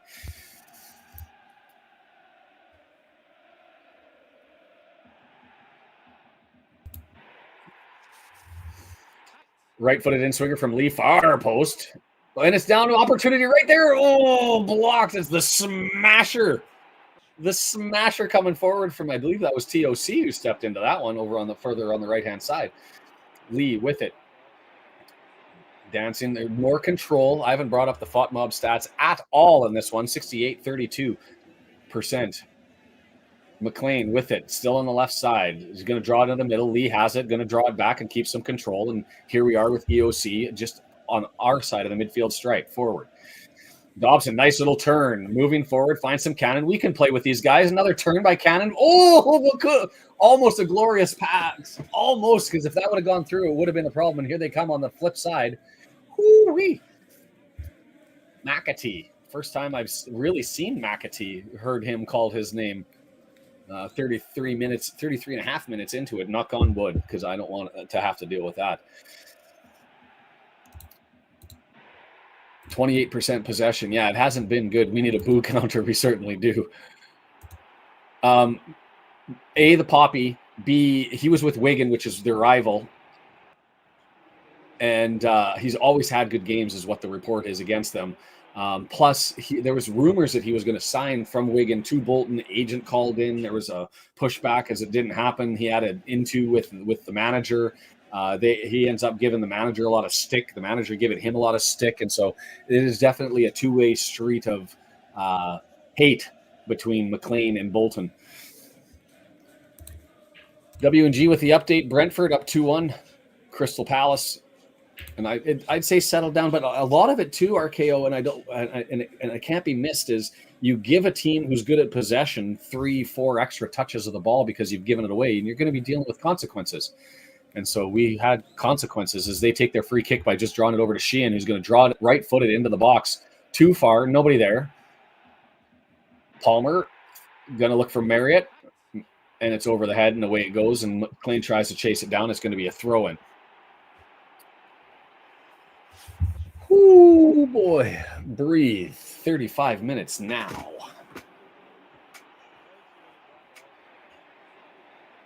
Can't see what's happened because we're getting Parky enthusiasm trying to outshout 28,000 people in a stadium, and I can actually hear his voice. Almost a giveaway there with Dobson pushing. He just seems to be around the ball and causing a muck of things nonstop, right? Dobson makes a muck. Drawn forward, and Kluworth comes and pulls that one. Really bad touch by Sheehan there, actually, as he was looking for it, and he pushes in the back, and that's a free kick the other way, and the officials get up in there. Sheehan disappointed because he thought that he should have been a penalty the other way, or not, a free kick the other way. I didn't think there was a free kick in the play with him, and he just cleared out Cannon from the back. I mean, I don't know. But I think that was frustration when you see a player get up off the pitch and they didn't get a call that they want, and they end up trying to push the agenda a little bit too far. That's what that was by definition. McAtee jumps up, and well taken by McAtee, who draws it all the way over to Collins, and Collins is looking up. He's going to leave it there for Cogley. Cogley, right-hand side, just across the midfield stripe, and he draws it back in. Thompson to Cogley. Neatly done, getting all the way up to about 30 yards away from the goal, and that's Johnston, who, again, the center back's moving all the way forward, finds Schoen, and they're going to recycle with Sheehan in the back. They're going to draw back and try this again.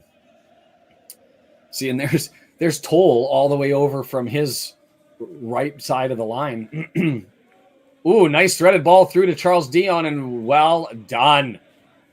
They're screaming for a penalty or a handball, but I saw nothing there. Nothing in the drag play from the left foot, but there are fans. I'd like to see a replay there as they're going mad.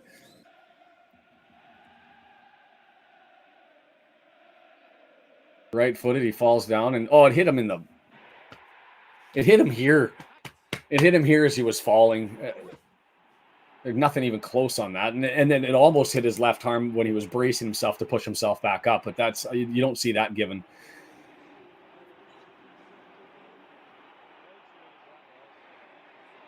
Oh, see, this is what I like having Mark as a broadcast. He just said now, because it was such a bad non-call, and they're getting their payback on the Bolton fans yelling now handball every time somebody touches the ball in response to the Bolton poor shout for a handball on that one. Playing ping pong in the middle of the pitch. Palmer holding up the Santos, and is that offside? Marriott with a run, and it comes out, and Baxter able to clear it, and the flag does go up. Producer B saying he thought that was offside. I think it was offside too. I was hoping it wasn't. Yeah, a full half a stride offside. Wouldn't have mattered anyway, but ask the question. Long ball over to Cogley, too far. Is he going to be able to save it in there? He is. McLean's there as it's inside the 18-yard, to the right of the 18-yard box, 9 yards out. Cogley goes right. McLean does the stretch, deflects it up. Knocked down, and McLean has it. Ball spinning awkwardly and almost spun away, and that's just going to go out for a throw. I'll take that, given the circumstances, and Santos plays it quickly. Left-hand side, 38 minutes. Sheehan, left side.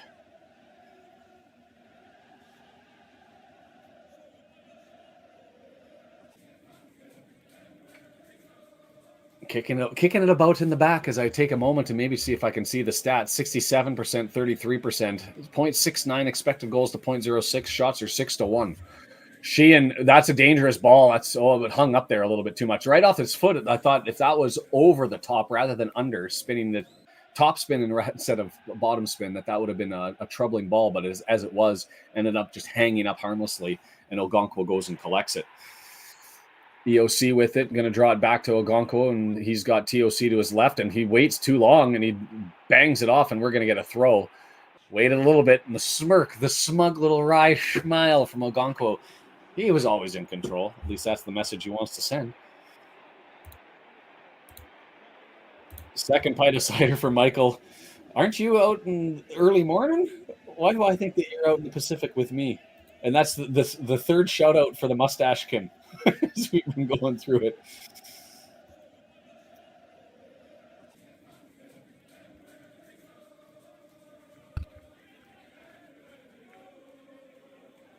Even though it says live, if you change the playback speed to 2 times, you can shave another 15 seconds. Let's see if I can do that during the break here.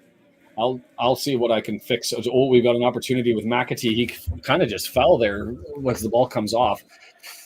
Crossed in, dangerous, but it's headed away. That's lots of Bolton jerseys around, so it's necessary for EOC to be able to get that one, and he does. And there's a ball into Sean, and Reven lets it go, and it goes to Okonkwo. Well done. That Reven and Sean battle has been two good footballers just having swings at each other, and both have performed well defensively as they've. That's been something. It's been beautiful to watch.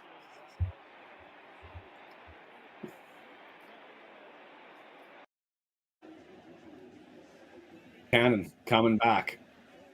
Holding up a player, they're screaming for a foul. You had to give that. A little bit of hold is fine, but that was getting to the point to the point of an uncomfortable hug.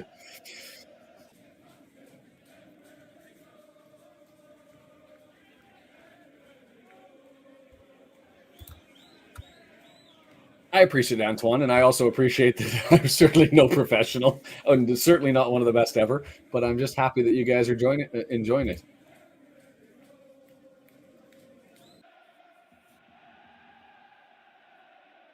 Thomason pushes it all the way too far. Dion turning around, McAtee turning around and saying, "Hey, I was right here. You can give it to me." Hey, Valov from Twitch. Nice to have you joining us. We're also on YouTube, as just a reminder, and where most people are for the chat. And yes, Reven continues to impress. 42 minutes. I would love to get to the half, just as it is. And both teams very, very, very deep. Vince, haven't seen you this morning, but nice to see you, my friend. Long ball from Okonkwo, well over the halfway line, and he gets knocked down, and McLean has a chance, and he tries to flick it to Marriott, but too far. Marriott goes up there to grab it. Oh, they almost give it away, and Baxter has to come out and grabs it as Lee was there right on the edge of his box to grab it. It was close to him stepping over the 18 yards, but it was there. That would have been something.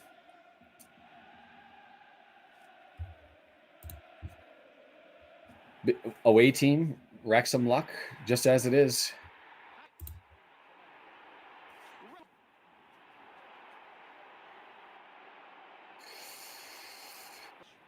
Toll with it, halfway, searching, floats it up gently. Is it going to roll into the 18-yard box? It does, and Okonkwo is going to grab it. Charles is going to force him to pick it up, and now he does, and away we go.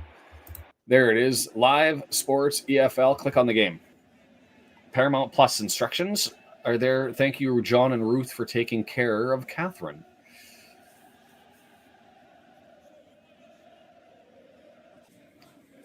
Not intuitive to not have it search Wrexham, but I guess not my problem. It's well done there by Bolton to nick that one away, and they've pushed that all the way over, and he's offside and lucky. The whistle blows, an accidental on purpose trip there between TOC taking a shot at Toll, or not Toll, sorry, Charles. Because that whistle blew early. Woo! I don't know if he was offside. Close one, actually. Producer B votes no, and the entertaining part was that the whistle blew. If I was Charles and I got tripped up long after the whistle blew like that, I would have got up and lost my melon. That's just me. Slewfoot, we would call that in hockey.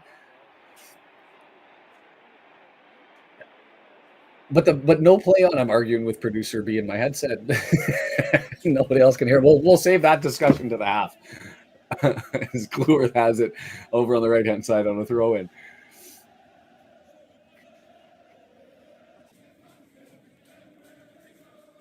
Marriott with it, tries to flick it around Santos and doesn't. They're not going to give it a free kick. They're just going to give it as they give it as a corner. I think that's a fascinating call to me, because that was either a goal kick or a foul, but instead they blow it down as a corner because it was clearly off of Wrexham echoing through the Tough Sheet Stadium. He as he was going down falling, he tried to flick it up with his left foot to get past and around him, and nobody touched it. It just rolled out sort of harmlessly, and you either give the foul for the obstruction or the goal kick, but instead we'll get a corner. TOC with it, left-footed, as Palmer's leaning on Cogley. With all the big bodies there, I'm surprised that it's Cogley who's got Palmer. Far post this time, Santos goes up and gets it, and there's going to be a free kick. Too much contact for us as Lee throws that ball away. We'll see how much added time we got. I might say 2 minutes, maybe even just one. There hasn't been any time to breathe. This has been nothing but activity both ways, and nobody hit the pitch. So could they say 0 minutes?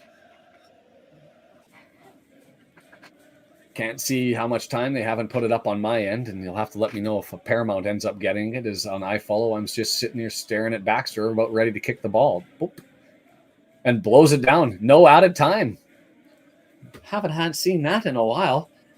Whoo! Well, that's a half you take on the road. You walk away with staring at 0-0. I will absolutely take it. I need to get me some Nicorette into me. And Brendan, tell me when you're sliding all in. We'll see what adjustments are made at the half for both clubs, both sides, on what has been a fascinating first half. Brendan, you there?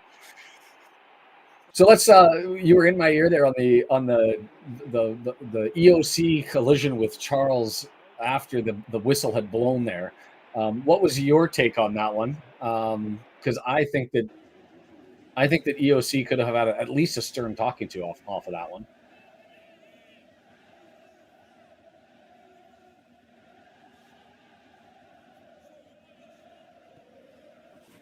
Yeah.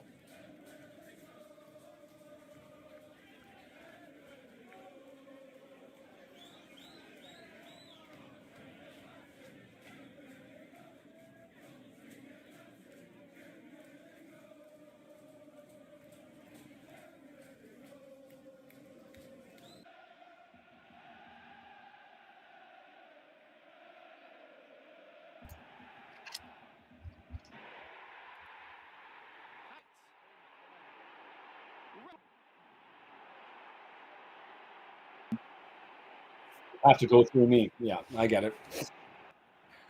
I don't think it was. I think that was the intention. I don't think he got there fast enough, and I think when he stuck the right foot in to kind of box him out, he did end up clattering into him. But I could have seen it being a stern talking to. It was just, you hear that whistle, you see bodies go flying after the play, and you end up always taking a bit of a risk. But I get the message from you. Are we going to go with stats first or table first? I will go to the stats first. Give me a second. And so we'll bring those ones up, and I should follow along in the chat, as this one has been something, a 0-0 game. You end up, there's two different types, and I guess. Stats. Oh, Brendan, you're muted. You're muted, Brendan. I'm back. Yeah. Yeah, we've got to grab that one. Brendan, you muted yourself again. Graphic for Sean. And the thing is Brendan's got complete control of everything that's over there. So we will figure that one all out as we go forward. Basically, we had a great chat about the incident involving EOC and Charles that was down there. The end conclusion being EOC trying to box him out from being able to play the ball and slowing things down. Probably should have got there a little bit faster and got there late. So, but we figured it out. It's just that the habit of Michael, thanks for joining, my friend. Appreciate you. The 0-0 scores go, 0-0 halves go. That is about as exciting as you can get, as they were certainly taking swings at each other, more so them than us. Expected goals only 0.69 to 0.06, but it was a solid game that was played largely well defensively by both sides and by us. The mediocrity in the passing is what Kim identifies, and we can go to the stats right there if you want to look at it first. Only 84 passes, and I guess 61% on the accurate passing. Some of that's a byproduct of searching to try to get rid of the ball quickly, right? is when you're going to go quick on the counter attack, because you know that they push not just their line high, but they bring their center backs forward as well. So that's a lot of trust on Santos. It leaves opportunities in the back, and so you're trying to get there quickly to be able to go find those gaps. But yes, the passing being poor. Total shots 6-1, 5 shots on target.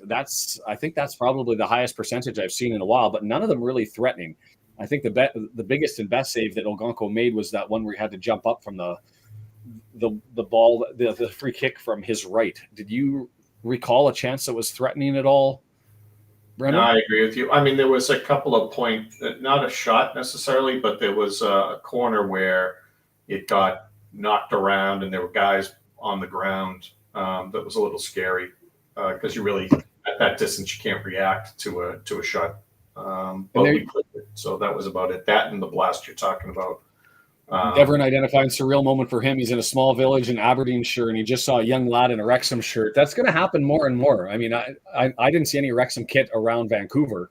until the Wrexham match, but now I've seen it quite frequently. Question for the locals: is there any logic to when the Wrexham Lager song is sung? I'm trying to start something up at my local for our beer sponsor. So Doug with the message. Hey Doug, we can't hear Bob. Are you still? I think you're on, but I'll chat for a little bit if the chat wouldn't mind letting us know if Brendan can be heard. Doug, we can't hear Bob.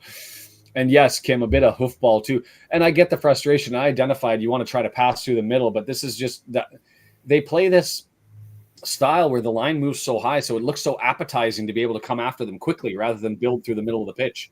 So I can see why you're trying to do some hoofball to try and get it over the top of everybody and into that back one or two that are there when everybody's moving forward. Other stats that stand out to me, I wanted to see the interceptions. 6-4 for us. So, that's not a massive. What I think is the surprise for me is we actually ended up with more corners on a 5-4 ratio, because it seemed to me like, at least early, they only had 3 all in one incident off of one play. That mess up from Palmer ended up steering about 7 minutes of play. That one bad pass, it gave them the opportunity there, and then 3 corners, and it was back forth. So everybody can hear him. So Brendan, you're good. Anything stand out for you as a potential area that we can improve on? What you would potentially look at tactically? For me, I guess I'm with Kim. I don't know if you can build through the middle, though, when you see things appetizing because they move toll up so frequently. I think they're too skilled at bodying guys off of a run. Our quick guys can't get around anybody. That's just not going to happen. Revan's too small, so's Marriott. They're getting bodied the second they try to go around anyone. The ref's allowing it. So, you'd need multiple runners, and Palmer's not running enough out there to be an option. So, you got to come up with a different strategy or get more physical guys up front. I don't know what would happen if we built up through the midfield and tried to push the ball past them through passes, because we haven't seen it enough. But what I can say that we have seen is not the most efficient passing, and we've seen them be able to step up with their center backs and nick the ball. So to me, it's also dangerous, because if you're building up through the middle and you end up giving one the other way, you've got jailbreak coming at you downhill. So there is some safety and security as well from those sort of jailbreak opportunities by pushing it further down the pitch and doing a little bit of hoofball. I keep calling out every time TOC tries to get a nice lead pass in. Everyone's gassed out there. No one's running. He's making smart plays, but guys that typically have the energy aren't. And it's a combination of, the kind of frantic pace and everything, but a very physical game that ends up taking a lot of juice out of you. I'm also wondering, maybe it's the first time they've been in this kind of intensity. I don't know what the energy in the stadium is, but sometimes that can get your adrenaline going, and then it can end up draining your energy. 5-10 minutes into the game, you're far more tired than you typically would be, because they're not running. TOC's putting it into open spots. It's checking up beautifully. If we had guys running, we'd be getting these wide open shots. So I don't think he's necessarily making the worst play in the world. It's just our guys can't react to it. So, well, it's going to be interesting to watch and to see how everything sort of plays out here, because both teams have depth. Right. You look at their bench, they still have one guy who scored 10 goals coming in at some point in the second half to take over for one of their forwards. Right. And you've got, so that's Adebayo. You've got Arfield, who can come into the midfield and play comfortably there. That whole both teams, the whole sub bench is solid. So we'll see what ends up transpiring there. But I do hear that it's exhausting. It's one of those things when in hockey, defending is a lot more tiring than it is when you're on offense. But for them, they've also been pressing their back line forward. That's got to take a toll, one would think, if not necessarily on the forwards, on Johnston and Toll, who have been busting their hump, almost like second wing backs. Like and it does look like they've gone to with a 3-4-3 on FOTMOB. and of their front three that are there, they haven't been playing set. But it's almost as though you've got Schoen and Cogley on the side, but Johnston and Toll are almost like wingbacks coming up and filling the gaps in behind. We'll see. I think it's a two-way street on the tiresome thing. Who do you think of the first subs? Anybody but Dalby. That's what I want. I don't know. Do you put Fletcher out there for as long as you can? Given he's leading the team in shots on target, and him with the big bodies might be somebody there. I would suggest him at 6. If he's healthy, 65th minute, Fletcher's in on that one. I can see Rathbone coming in for Cannon at the same time. I think I'm holding back Scar and until I'm answering the question, is EOC gassed or anybody in the back line gassed? And I think Evans is coming in for one of TOC or Cleworth in the back. Did he even seem like he was playing? Like, we haven't called his name once. TOC? Yeah. No. Cleworth, Max. I don't think we've seen him on the ball much. No, he had one solid defensive play and that was like 100% clean, where he stole the ball off and went down, and then he had the second one where he had that tackle in the area and went down, and as he was going down, the ball landed underneath his armpit, sort of bumped him here. I thought that was TOC. You think it was Cleworth? Okay. I think no, that was Max who did that over on the right hand side. Yeah, and he fell down. At least that's what I'm envisioning in my head. If I've got that wrong and somebody else saw it, then by all means, let us know. A couple of reminders, and I didn't get this one out in the first half, so I'm going to have to give extra mention and draw this one out. All of these matches all season long are brought to you ad-free by Ultimate Promotions. They do custom pins, custom medals, custom badges. The medals, you can get them hard enamel, soft enamel. You can get these pressed versions, which is the one that I've got here. Free artwork, free shipping. They've been doing it for 48 years. They've got some large companies that deal with them: Home Depot, KLM, the airlines, lots of local paramedic companies and sports trading. So if you're into those sorts of things and you have a reason to end up getting pins for trading, for company, for business, for employment awards, where you've got a competition where you like those big medals that are all nice and fancy, that's what Ultimate Promotions does. Check them out, ultipromo.com, ultimatepromotions.biz. Google search them. They do some good stuff, and I've been the beneficiary of them. So thankful to Ultimate Promotions for doing that for us. Other than the plug there, the other thing to mention, the Discord server should be pinned. Did I pin it when I posted it, or do I have to do that? It's looking like I forgot to pin it. So I'll put that one back into the chat. While I'm doing that, as far as you asked the question to me, when you think it's coming in for subs, do you think? I mean, we're assuming 65th minute here, aren't we? And if we are, who's coming in at the 65th minute for you, Brendan? I think your Rathbone for Cannon makes a lot of sense, and I think you tell Palmer go absolutely nuts out there because I'm pulling you early. I think both of them have to go pretty quickly. It's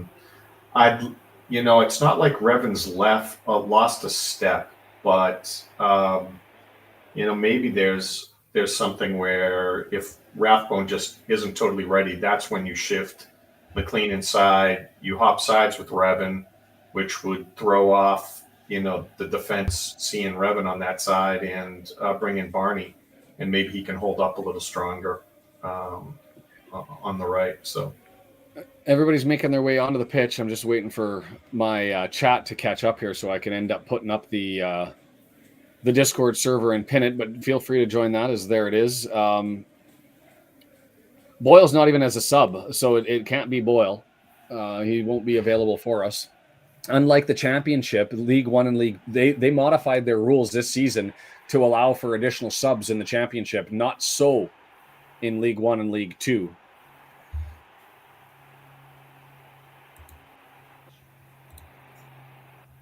So Oh, so everybody's coming out. They were just announcing that this stadium, unlike most, and maybe something of the new stadiums, they've got dressing rooms on opposite sides of the stadium, so they all came out separately. John's got his thoughts there. Let me just grab those and go to the chat to pull them. Barney in, Palmer out, Revan over to the left, and McLean in to the front and need the speed. You know what, John? We talked about that at the start of having McLean sliding up into a forward position. That's not a bad combination from my end. Call the start. And so we're just waiting to get underway here, and we'll see. I did hit the refresh button, so we'll see if that sped up the latency at all. But we're waiting on the ref. The stadium, people still eking their way out because it's only half capacity as everybody's struggling. I would add an extra 5-10 minutes to the game. Would you? We're underway. I'd add an extra 5 minutes. Give people to have an opportunity to have that beer in a chat. But hey, I don't want to ruin tradition, right? Kim with the cheeky C3 subs. So here we go. Early possession for us, and it's going to be TOC running over to get it on the left-hand side. Draws it back. I'm going to bring up myself so I can actually do this adequately. And it's all the way back to O'Connell, moving towards the midfield stripe. Long ball, left side. He's got lead, heads it down. Marriott! Big save coming out of the start of the half is well done. Interesting from Marriott. I don't know if that would have been blocked if he went with the left footer to try and swing that in. I don't know if the player would have blocked that, but I'm surprised he went short side, near side, and didn't try to swing that around. And I think he had with Santos there, it wouldn't have gone through. So sort of limited with his options and took what was available for him. Got it on goal, and I've said that you've got to get that and put that on goal. As here we go, left-footed in swinger, up, in, over, far post. Clueworth goes up. Searching for the magic man, Clueworth, that would have made it 3 games in a row with a goal for him if he would have put that one in. One of those obviously being preseason. But well done by Merritt, skiffed it off the ground. Well done by Lee to be able to get it back to him. And I think, Santos would have probably got his boot on that one. So that was limited in his options. Played through, and he's onside. Gonko with the save as he shuts down their leading goal scorer, 14 goals last year. Charles not able to get that one through as he gets a through ball that was headed backwards to McAtee, and it just played through and lots of space through the middle there, inside 9 yards out, and he left foots that, and Gonko able to make the save. You got Palmer with his crop top as it's being held there, still able to make the play. And it gets touched, and who's getting the free? Schoen gets that out, and we're getting a throw in. And the officials are the coaches losing their mind over on that side. I thought that was the right call this time, but the Wanderers feeling hard done by the officiating.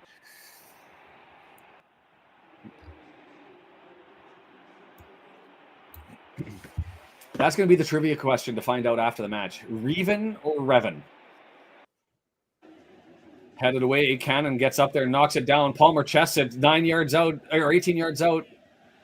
Dancing with the foot on his feet, and then he loses control and rolls away. Cleared. Schoen and Reven having a battle, and the hip check. Not allowed to do that in football. The hip check. Reven took out Schoen there. Was it Schoen or was it Tomlinson? Or sorry, not Tomlinson, Johnston.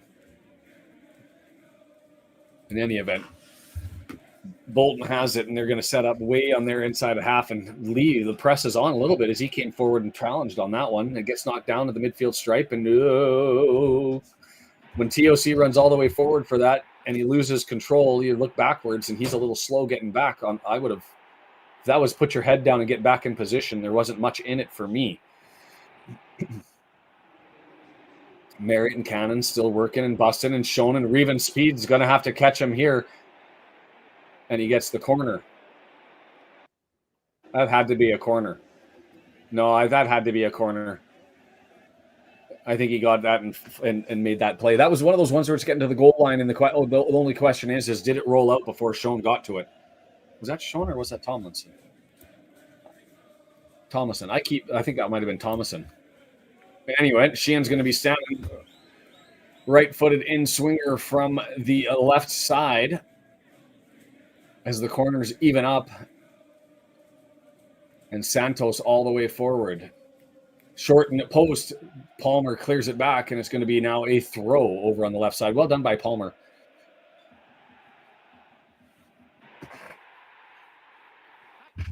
Can hear the Wrexham fans still at full voice. Reven with it in the battle, tries to clear it, bounces off of Schoen, gets it back, and chips it up over top. And it's headed down, and Marriott at full pace. Turns, spins, draws it forward. Cannon chasing it down, right-hand side, 18-yard box. And that's got to be a foul. Booked yellow, got to give it to him. I won't say it's red. The ball was there to be played. Schoen's coming back and giving lip saying you missed a call the other way. I didn't see one. Cannon's still down. Obvious yellow outside the 18-yard box, 9 yards in. Cannon at full pace running forward, and he goes and just... The ball was there to go and get, and he does get it. And that's one of those plays where 10 years ago, you get the ball. It doesn't matter if the player gets taken out. They've changed that, and they give those yellows out. If you go in that assertively, we saw the same play yesterday in the Reading-Wigan game where the tackle was aggressive and ended up clearing somebody out at full pace, and they say, hold on, that's too reckless for us. So Lee and TOC having a chit-chat, chin-wag as to who's going to play this one forward.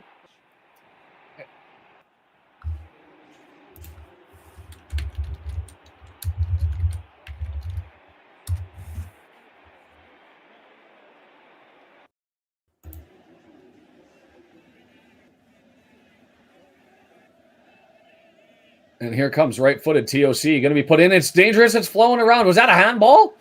I don't know. Am I just getting too excited to shout handball in response to the Bolton fans getting it the other way? But Reven ends up playing it all the way back to Ogonko, and that was just sort of a messy scramble in the middle of the box, and then ends up just getting cleared. It's up in the air. Lee pushing the back, gets away with it, and that's interesting given the McLean incident. Cannon battles with Sheehan, and he loses it, and here's Cannon with Schoen for the first time, and he bangs it out. Nice little tackle as they were in the midst of the battle, and he won that one and slows them down and forces the free kick. Or not the free kick, sorry, the throw-in.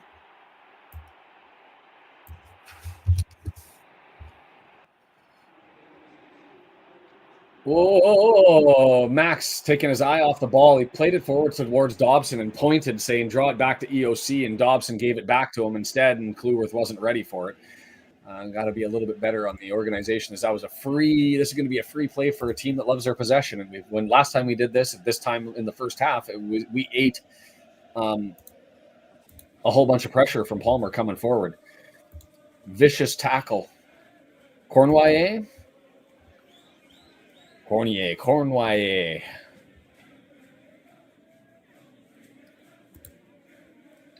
Announcers in the U.S. calling it Rev-An, it sounds like from John. And Mr. Griffiths is going Revan. Palmer looking for Marriott. No, right into the feet of Santos. And Palmer running forward there. Well flipped forward. Gets it up to Sheehan, and Sheehan's going to draw it all the way back.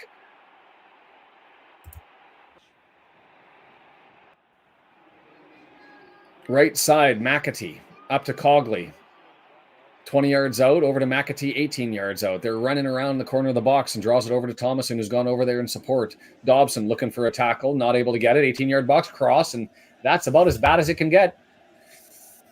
Cogley's screaming at himself. Right-footed cross that was a good 15 yards, 20 yards off target. And so wasted possession there, and hopefully we can do something with it. 53 minutes and 20 seconds coming up on the clock, and we're going to hit that right now. Ogonko is going to have it and play it forward. I missed that, Brendan. Oh, we got a poll. Final score. Who scores first? Does anybody score? Let's go with the score prediction then, and I can bring that one up as it gets turned over. And maybe I'll wait until they're coming over on the counter attack. Left footed all the way over, and here's a dangerous opportunity. Swung far post, and again with the we're getting let off the hook here. Collins with that one with some absolute horrible crosses. So let's bring the poll.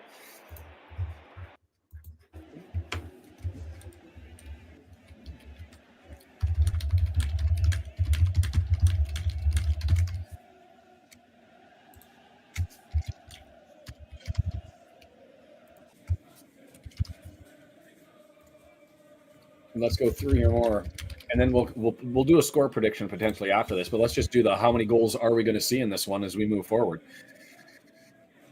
And as I was typing that out, it just ended up getting hoofed down the field, and Bolton able to grab control of it. And the Trotters, the Wanderers, the Super Whites moving forward. Oh, and I guess I should have put 0.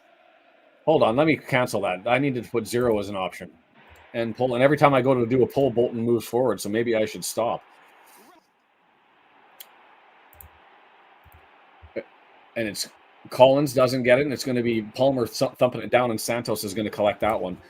So how many goals do we see in this one?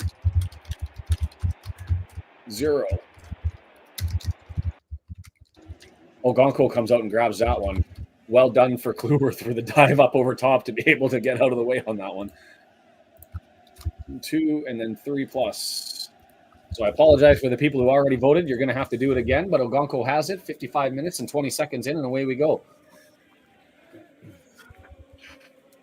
Long thump forwarded on. Marriott on the chase. He's got pace on Santos. Can he get there? He doesn't. Santos shields him out and kicks it off, and we're going to get a throw in from Revan over the right side as the Wrexham fans now in full voice with Wrexham attacking right in front of them.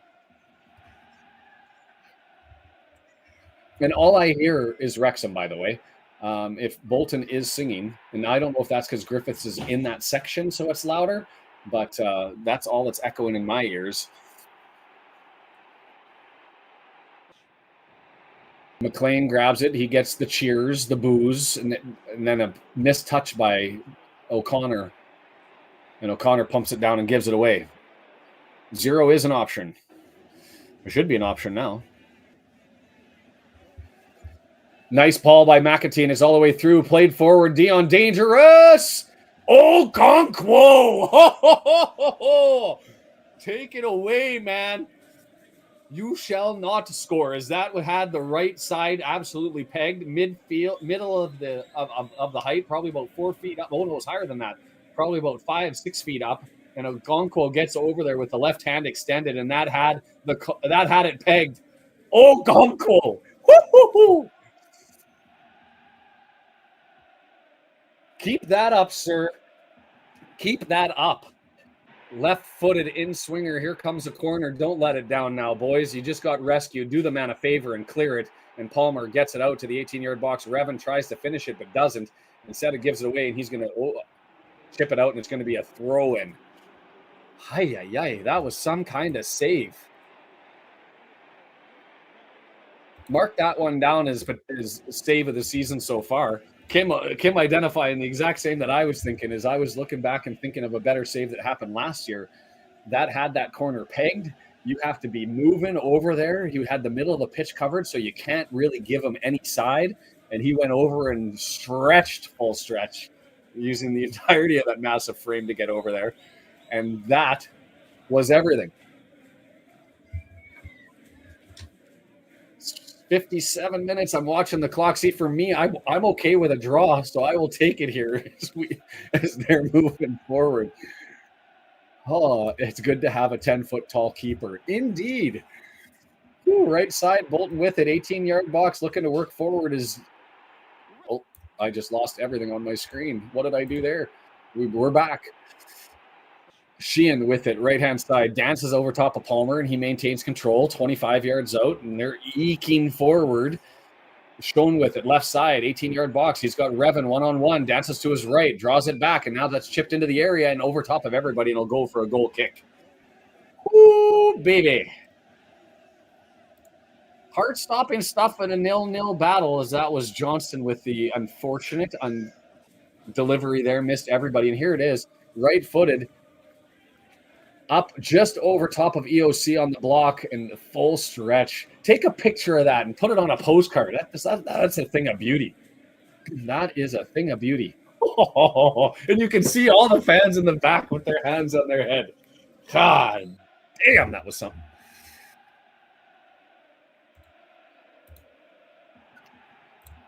Thou shall not score. Was it deflected up, Kim, off of his... I thought it got over his thigh clear. If it was deflected, then it's even more special, as there's another attempt, and EOC just plays in open space for O'Connor to grab it and play it. And he's got Dion on him, leaves it for McLean, runs forward, and McLean's going to chip it forward to Lee. Lee spinning, challenge, pushing the back. Toll chasing after him. Dobson tried to loop it over top on a streaking McLean. Couldn't get it. We'll take the free kick. They do, Jake. They look dangerous, that's for sure. We saw that in the first half. I think it's going to be hard-pressed to take that away from Ogonko as man of the match so far. He's made a number of saves, and that one was something special. And all you hear is Wrexham fans. History only tells a story. We are here to sing her glory. Everybody going home hoarse on a Sunday and one less day to get your voice back before you got to go into work on a Monday. And I guess that's permissible here. I'm kind of with you. I'm kind of with you in the sense that we haven't had a sniff up front at all. So, and that Santos gives it to Lee on a giveaway, and he draws it over, and he's got McLean on his left. He's going to wait for him. No, he's going to flip it back and draw back in, and right foot here, just over top. Baxter screaming into position. I think he probably would have had that if it was a foot too low. But Lee was looking at McLean, and said, "Fine, I'm going to go and have a crack." Right footer, and yeah, there was that. If that would have been there, Baxter would have been there. But I'll take that. I'll take that right foot. Bank yourself. And we've seen that before from Lee coming across the 18-yard box and finding it. That's got to be a free kick by giving away. McAtee drawing down Lee. Doesn't like the call. But taken quickly, and it's given up as O'Connor comes all the way up and has McLean. Doesn't give it to him. Finds Marriott in the middle, and McLean. Too many bodies there for Bolton, and they just end up pulling it off of Marriott, and the way they come the other way. Bit of a mad scramble, but Marriott and Cannon hold everything up nicely. And Toll. No, Sheehan, settling it down. Santos. No subs yet, but we're getting to 65 minutes, so you know people have got to be getting ready. And if I remember the change of the rules, only 5 of them allowed to warm up along the side of the pitch instead of 7. Got to be selective with who's running around on the side of the pitch. Sheehan gets it across the midfield stripe, right-hand side, and he's going to draw it back. He gets stepped on, and he looks at the referee, and the ref says, "Nah, there's nothing in that. We're going forward." Toll. Sheehan. Right footer, puts it through, but TOC easily collects and gets it to Lee, who gets pushed in the back as he gets it to McLean, and he just thumps it up. Palmer, Santos, big old battle there. Marriott not able to get it. Just sneaks past Dobson, and now they got numbers the other way. So we had people pushing forward. All over to the right-hand side, McAtee, TOC there, all the way back, and O'Connell nicely taking the time he could have just smashed that out the back for a corner, but instead he does the right thing and sort of hitch steps himself to be able to draw it back and make sure it goes in for a throw instead of a corner. So got to give O'Connell credit there to take that time. Well done, sir.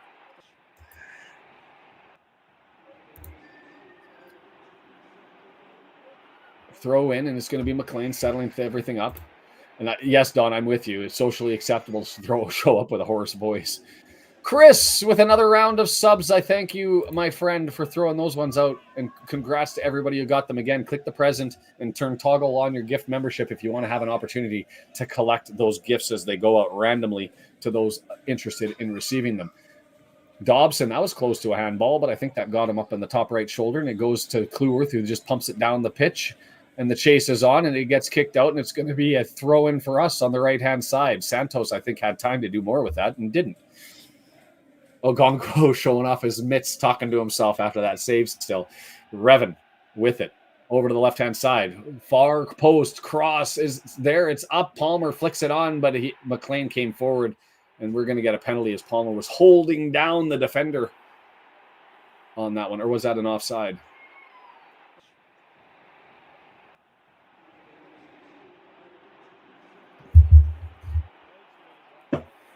Could have been a McLean push. We see Fletcher up, warming up. We see Scott Arfield up for Bolton, running along the same sideline. And the sound just seems to all of a sudden fallen off. It got way quieter all of a sudden. I haven't heard attendance numbers as of yet, so keep an ear out for that. It's not going to be over 29,000. I don't think. I think they were expecting 28. And so Santos, last defender, and just almost got nicked by Marriott, but was able to hold it up. And here they come the other way. Well done by EOC and turning it over, and Dobson spinning, searching. What's he got? He's got McLean midfield stripe, and away we come forward. McLean left side, searching, looking, holding it up, wants to hold it up entirely, and draws it back to EOC and back to EOC. O'Connell to Clueworth. Clueworth up. Reven beats Shoney. He gets pulled. Oh, yeah, that's going to be a yellow card. Just for the jersey pull and then for the swipe. And then it comes out. You're damn right. 2 defenders on yellows in the 65th minute. You got to expect them to potentially come off in the subs now. And that was he grabbed him and treated Reven like a horse with reins and pulled him back. And then when Reven was still blasting past him and he couldn't catch up, he swift kicked his feet out from under him. Here he goes on the replay, riding the horse, and then boom, there he swipes him out. Kim says, give him the double yellow. Yellow for 1, yellow for 2. Wrexham being the 12th man, Catherine throws that one out, and it's absolutely true, as you can hear us more than you can hear them. But it is getting interesting in Thomas. Cheap, but also necessary. So anyway, still not really a threatening location in the sense that we're going to be able to have a shot or crack as being an option. They've got one man on the wall, but I can't see them taking a pot at this from near the sideline. So it's going to be hooked into the area with the right footed. It's down. It's loose. And oh, that was on the foot of McLean, who lifted it up over top. If that would have found the target, that would have been a lot of fun. He had more time, I think, than he thought. He got that on the volley as it fell to him just right on the 18-yard line. And it goes up over top, way over top. Oh, boy. Foot yellow. Don't know what you mean, Schönplatte. But yes, Don, and my kids are certainly on full voice as well, joining the Wrexham fans as Dobson comes down and gets that sliding tackle pass and gets it to EOC. Gets it to Clueworth as we settle down, and the press still on by Bolton, but they're not as energetic as they were earlier, which I guess is a byproduct of having run around the pitch so much. I think we're starting to see some control early as Palmer with it. 18-yard box near the corner flag, draws it over. He's got Reven with him. He flicks it forward to him, and Reven now spinning. He's got 3 guys. I'd like to see O'Connor come up and support there. Nobody really coming up to help Reven, and Palmer is a third option with all those defenders. And instead, it's going to be Max giving it to him. You can see the Wrexham fans all stand in full voice screaming on the TV. You just saw who? Rich from Rob Ryan Red in the crowd. I missed that as I was scanning. Reven over to Cannon, back to Reven, 18-yard box, looking, flicks it forward. Not too far. Lino said it went out, and that was that same play where Schoen saved it earlier, but he's right on the line, so nobody with a better sight line than the Lino on that one. But the possession stats in the last 10 minutes certainly got to be in our favor. You look at it over the entirety of the game, and it's still 2/3, 1/3. Shots are 8-5. We've only had 1 on target. They've had 7 shots on target for this one. It was a cheap double yellow. We are past 65 minutes, and so still holding strong here. Would have anticipated. I would have. That was looking for a foul if I've ever seen one. And he's saying, he's holding my jersey. It's up around my waist. But the problem was that was the attacker leaning into us more than it was us leaning into them, trying to draw a free kick. It doesn't get it, and instead it's going to go the other way. Looking for an offside. Marriott with it. Marriott clearly offside on that one. Fletcher for Palmer, Barnett for Cannon, move Reven to the left. Maybe, yeah, there's lots of options, and I'm curious to see what Parkey does on this one. Bolton's expected goals is sitting at 0.95 to our 0.18, Charlie. And welcome, Kian. Yes, the subscribe button, the like button. Go ahead and hit them. And while we're sitting here at the midfield kicking it about, a shout out to Ultimate Promotions for sponsoring. Check out this nice shiny pins. They do badges as well. 18-yard box, McAtee, and that's going to be booked, but that was a tackle. Going to be a yellow, going to be going to Connor. New poll, should Sean just call Reven Seb? I could do that too. Is O'Connor, I didn't see that as a yellow. I thought the ball was in front of him. He did the tackle from in front of him, got all ball, and forced him to go over top. Oh, no. Okay, a little bit too close. A little bit too close. But O'Connor immediately turning guilty, yelling at the ref, and so he's picked up his yellow card. And they're going to set that up from, 6 yards, not even 5 yards from the goal line. 2-man wall, 5 yards out from the penalty area. It's interesting position. Subs, I'm nervous about this one just because of the position. I would think it's too close to be able to get that up and down over the 2 men. So I think they're going to flip this into the box, but we'll see where it goes. Marriott taking the high guy, and everybody else is marking. Marriott watching on Cogley to see if he's going to sneak in here, as you've got 2 players standing out there that Marriott's going to be responsible for, because we're 2 men short, them being in the wall. It makes its way through, and Revan able to get his foot on the ball and kick it out for a corner. Well done by Seb. Ball skips, scoots, and gets there, and Revan just able to get a foot on it and get it out. Dangerous. And it's going to be a corner here. Schoen's going to take it from the right side with a left footer. Going to be an in-swinger. 70 minutes, 30 minutes until the 90th minute mark. Not a lot of added time so far. Okonkwo can get there. It's down and cleared up and off the line. Can he field it? It's headed. And Okonkwo is down, got clattered into, and I think he just gave a goal kick for going over top. That was Max Kluwerth with the clearance off of the line. Dangerous. I don't know. Okonkwo looked like he got trapped up again in a mess of bodies. If you remember the game, the Sheffield game, and here comes Fleck coming in for Palmer.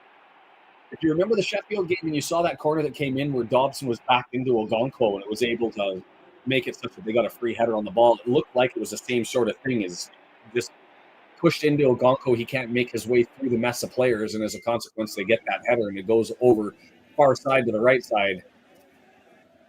And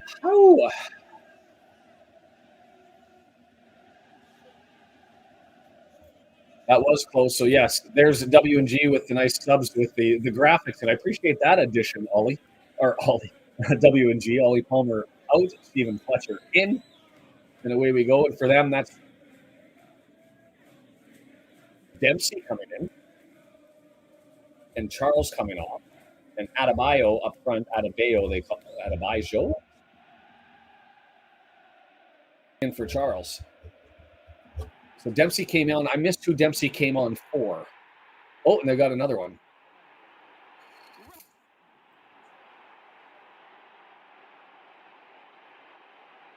Go to my stuff. Need the numbers. So Fletcher, I know, but thank you for that. So that's Kyle Dempsey, number 22, coming in, and Adebayo, number 9. Knocked forward. Ooh, Santos able to get that instead of Marriott, who's on a streak. McLean, a little bit heavy on the touch, but he's able to flick it to himself and slow it down, and then nicely flicks it over to Revan over on the right-hand side. Revan with support with Cannon, but he stays away instead, draws it. It's right there. And well taken and defended by the Bolton defender, laying on the ground there and clearing it. And Dobson forwards it forward. Marriott dancing with it. 18-yard box, gets it to Cannon. Goal line, left-footed, and we'll get a corner out of that. And we're yelling at Dobson the field. Woo-wee. Mass scramble, and I don't know who the defender was who was lying on the ground, but well played by him to be able to clear that one. Sheehan takes a bit of an elbow from Dobson going up into the air to clear that one out. Maybe could have been a yellow there. Sheehan's holding the side of his neck and not that upset about it. I probably would have been a little bit more, but here's O'Connor, left-footed, in-swinger. Let's get some set-piece magic. Under the bar, it's low, it's mitted, and headed down. Cannon tries to go and collect it, can't do it, and it's stripped up in the air, and now we got to come back, boys. Well done. Stripped away. McLean with the tackle there, gets it over, and we're going to dance it around, and it's going to roll for a corner.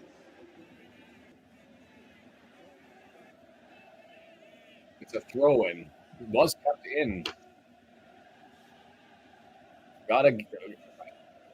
Wrexham echoing through the Tough Sheet Stadium as Revan has it for a throw-in. We are on the front foot, ladies and gentlemen. I can't deny that. I just still don't know who Dempsey came in for. It was it for Sean? No, it was for Collins. So they've gone with a midfielder over on that side, and it looks like they might be drawing back into their 3-5-2 if they've taken out their striker and gone with the Dempsey as a midfielder. We'll see if their shape changes a little bit here. Adebayo all the way back, grabs at the midfield, and he's going forward. And he's got Dempsey over on that side as both of the new subs are over on their right side, adding some pace over there against McLean. Manager doing that to try and find a way to embarrass work McLean as it's in the far post, and Ogonko comes out and easily collects that sky ball, and now he's holding on to it and looking down the pit.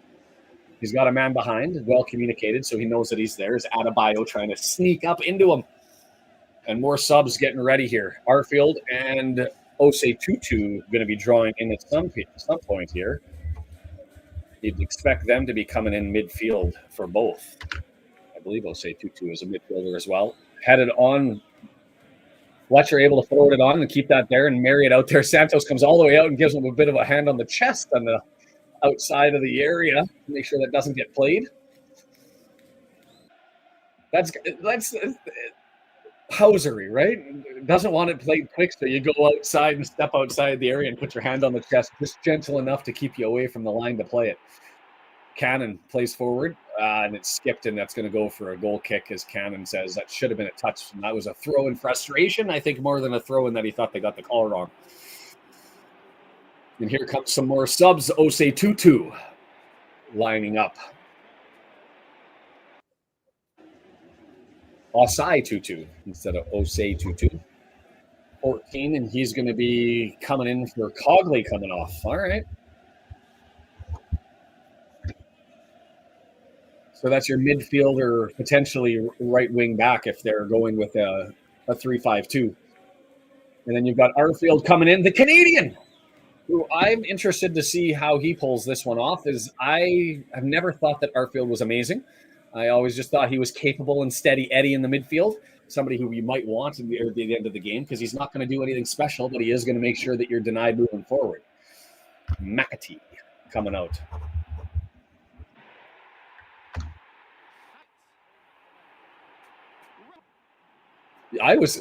Mark just saying he can't be disparaging because so much of his club, the fans are American and Canadian. I'm Canadian. I'm being disparaging. I'm surprised at 35 years of age that Arfield still has a role. I mean, if he plays as well as he did 5 years ago, and that's a long time ago, that's what you got. We'll see how he rolls, but the Bolton fans seem to be quite content with what he has to offer. So maybe he's still got it, and all the more power to him if he does. In any event, Ogonko with it, looking to get the restart. Got to bring the chat back up as it's been a while. I'm with you, John. It's been a good way of game. David's announcing that 0-1 is possible, and it certainly is. So we've seen 4 subs from them and only 1 from us with Fletcher. We're still out there. I'm going to go with Darnell Cornelius, who's our center back. Him and Bombito came out of nowhere. Our weakness has been in our back line. Rathbone taking the kid off. He's coming forward. What a mop he has. Beautiful. He's got the flow in the back with just the gentle start of a mullet, but not enough there to call it a mullet. But no, we had horrible center backs, and then with those two showed up during the Copa America out of nowhere, and now they're playing in League One. Cornelius coming from Malmo, Bombito from Colorado Rapids of the MLS. Tony moving over. League One is now the Canadian League. Well, just missed on that pass to Lee. Just missed on a nick from Fletcher, and it goes harmlessly to Baxter, who plays it long. And EOC, well saved. Give EOC the credit there. He goes up in the aerial attack and misses it. Comes back down, and I thought it was going to go the other way, but he manages to get a foot on it. Instead, now we got Revan on the right-hand side. Revan dances the man into the box. Left footer up over top, and nothing there. Scrambly, bumbling, stumbling, but still threatening from Seb. Another sub. Rathbone drawing in number 20. He's going to come in for... I saw EOC running over, and I was like, he can't be going for a sub, can he? O'Connell sitting there having a chat. Wait. Rathbone coming in for Marriott?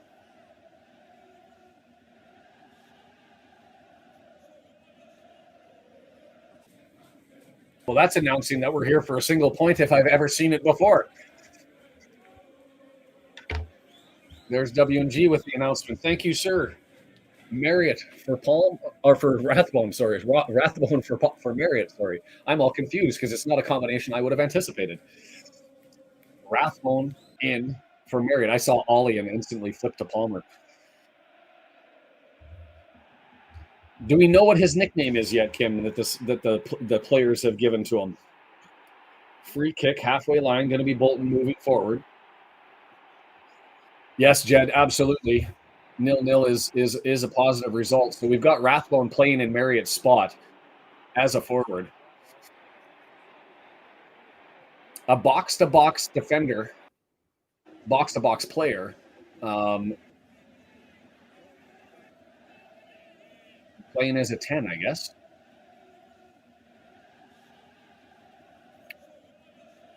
Good stuff. I'll take it. Get us across the line.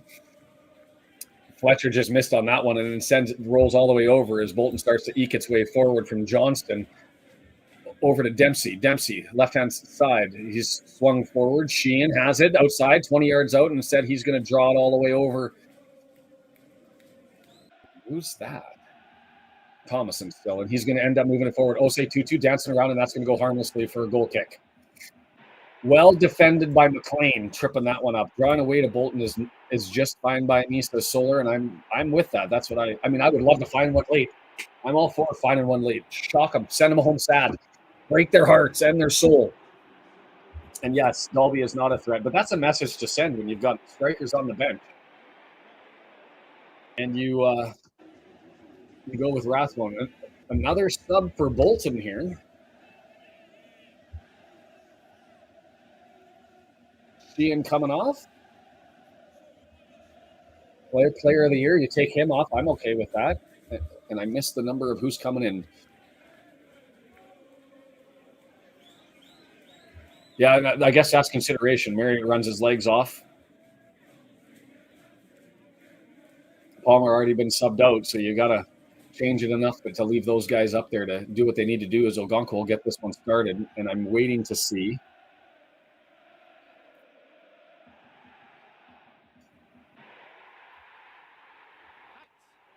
Reven going out for a throw, and we're going to have that 40 yards out, and we're still searching. Matete. Reven picks it up, tries to draw it into Rathbone, couldn't do it, and it gets swept away, and Santos collects it, gets it to Baxter, and Rathbone has to let his butt off, gets it over there, and does he force the giveaway? He does.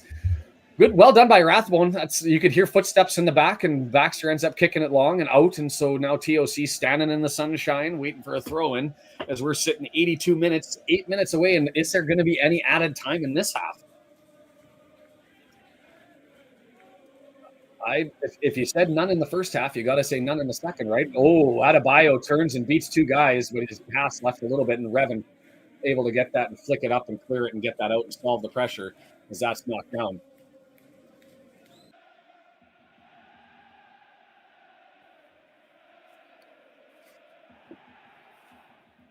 Oh, did that hit a player on the way out? I thought that was just cleared straight out, but instead we're going to get the throw in here. So I will take that as an added bonus as Max has it, and he's got to be at the halfway line or close there too as he throws it over and finds Fletcher, but it goes out and it gets kicked out, and we'll get another throw. We gained 5 yards in our throw-in. As Fleurs is walking it, it'll be 10 yards by the time he gets there. There's the throw-in. Finding Fletcher again. Over top, and Rathbone's going to chase it down and take off Santos, and he gives it up as the ball had too much pace. He had to do something special to keep that one in on the other side of Santos.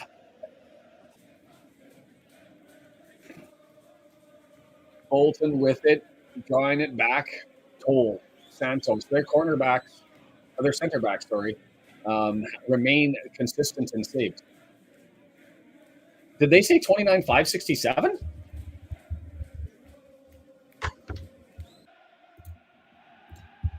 Did they say 29-5-67? Because I think that's a record. I'm going to have to go back to the stats here. Lee with it, turns it. If I heard that right, I thought it'd be 28-5-67. So we'll have a look at that, and I'll try and see if I can find the post earlier. Is Dobson diagonal, looking for Fletcher, heads it down. He's got Cannon there. Give it a thump, sir. No, he can't. He has blocked, so he gets it to Reven over on the right-hand side. Dances left-footed crossbar post. Oh, Santos hears it away. McLean gets it down. He's inside the box. He's going to look for an opportunity. Left, right, goal line. Tries to get the cross. It's blocked. But stepped up does O'Connor, but that's a bad pass, and it's going to go forward. And O'Connell's going to have to rescue it and draw it back. 28-353, they say, was the record. Is that a record? It's going to be a throw-in. Like, couldn't have been closer to the corner flag. It's just danced right past the corner flag. 84 minutes, 85th minute coming. Throw-in from the far side. And all you hear is Wrexham. Their mascot, I didn't see it, so I don't know. W&G, you'll have to tell me. A lion. Okay, there we go. Puffer's got the answer for us. Thanks, Dre. I'm a fan of the new draft. The only thing is, looking forward to the improvements, is that's chipped out and should be a corner.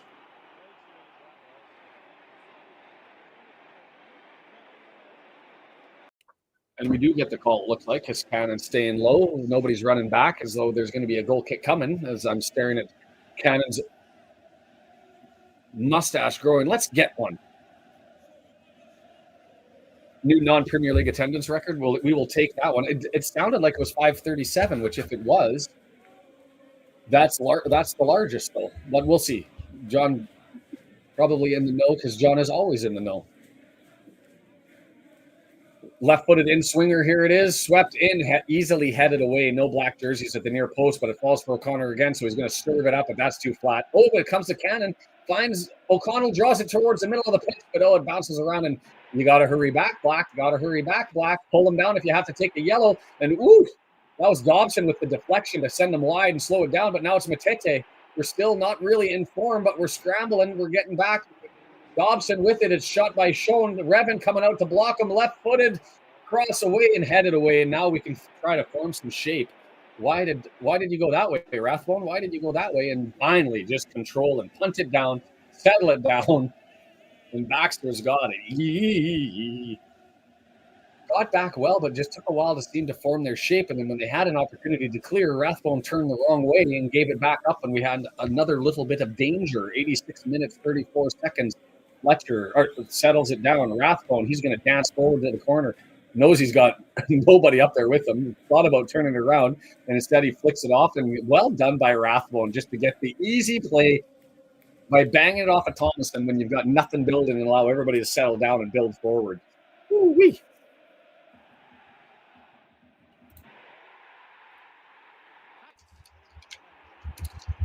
I think it is a new non-Premier League attendance record. I think it might be a full-on attendance record, but we will see. I haven't seen on X that show up yet.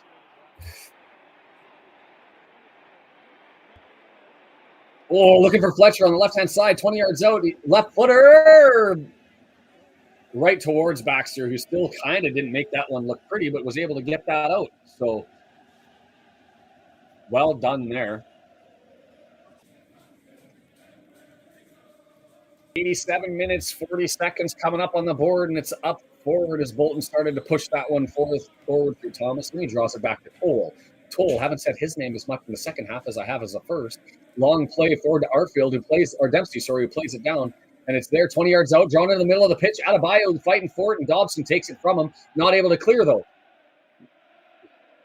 Now it's there. Shot, deflection,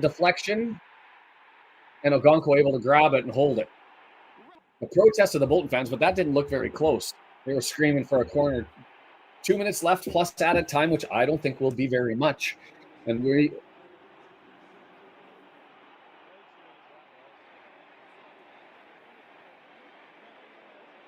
oh boy, Ogonko taking his time. Whistles are there, and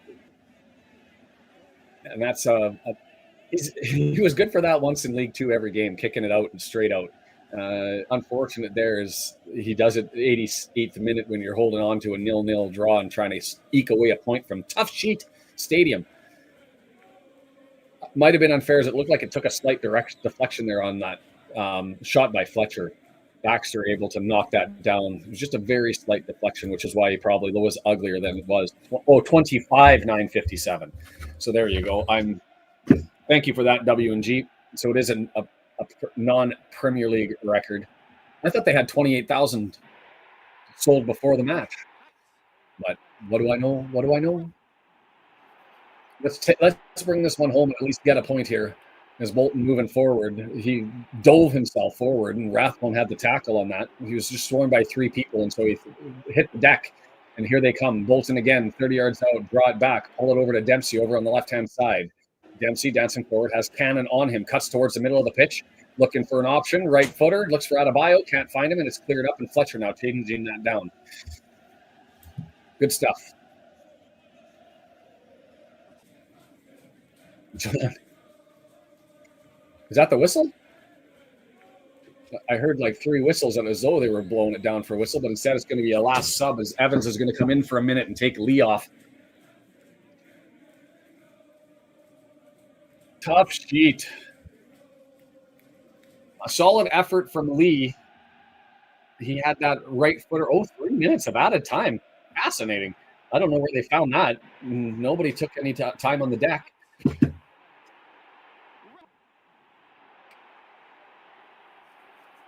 But here we go.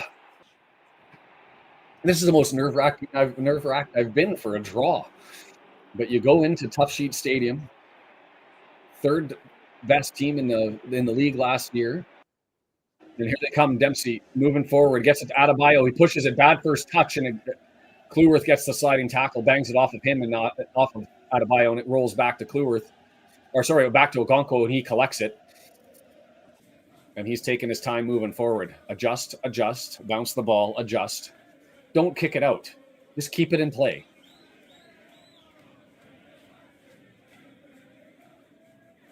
Fletcher fighting, doing everything he can to keep that in play. And he's able to, but it dances around.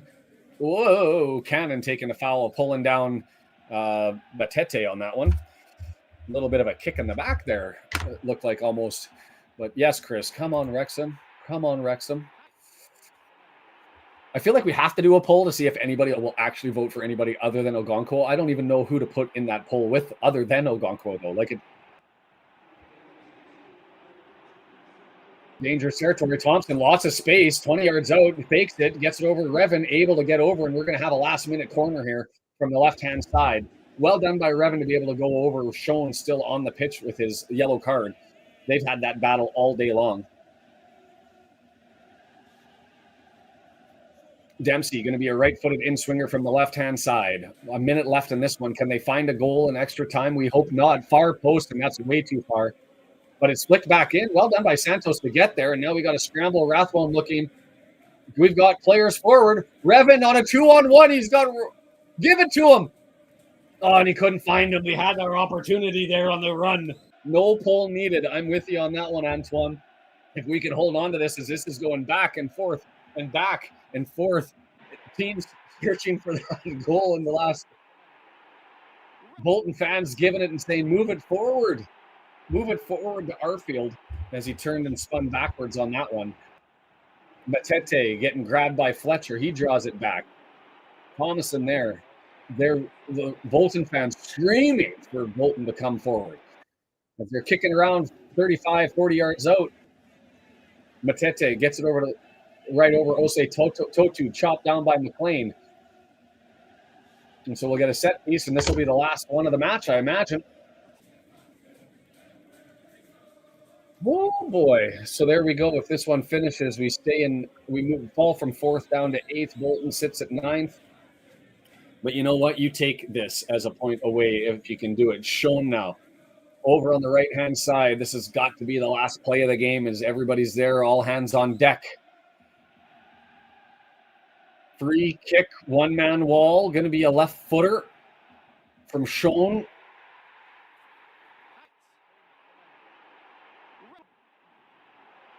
Left-footed up towards the box. It's still there in the box as it falls to Dempsey as it just sort of went harmlessly. And there's the whistle, and it's blown down, and we're walking away of this one.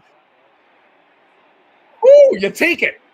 That's the happiest I've ever been in a draw in a 0-0 game, and I will... Who called 0-0? Nobody called 0-0. Shame on all of us. And even on the poll. Not a win, but a comfortable point. That's it. You take a woo. No poll needed. Anybody else disagree? The manager, he's coming out. He's pissed off. He's screaming. Now he shakes the hand as he screams at them the whole way down, and then he gives them a fuck you after shaking his hand.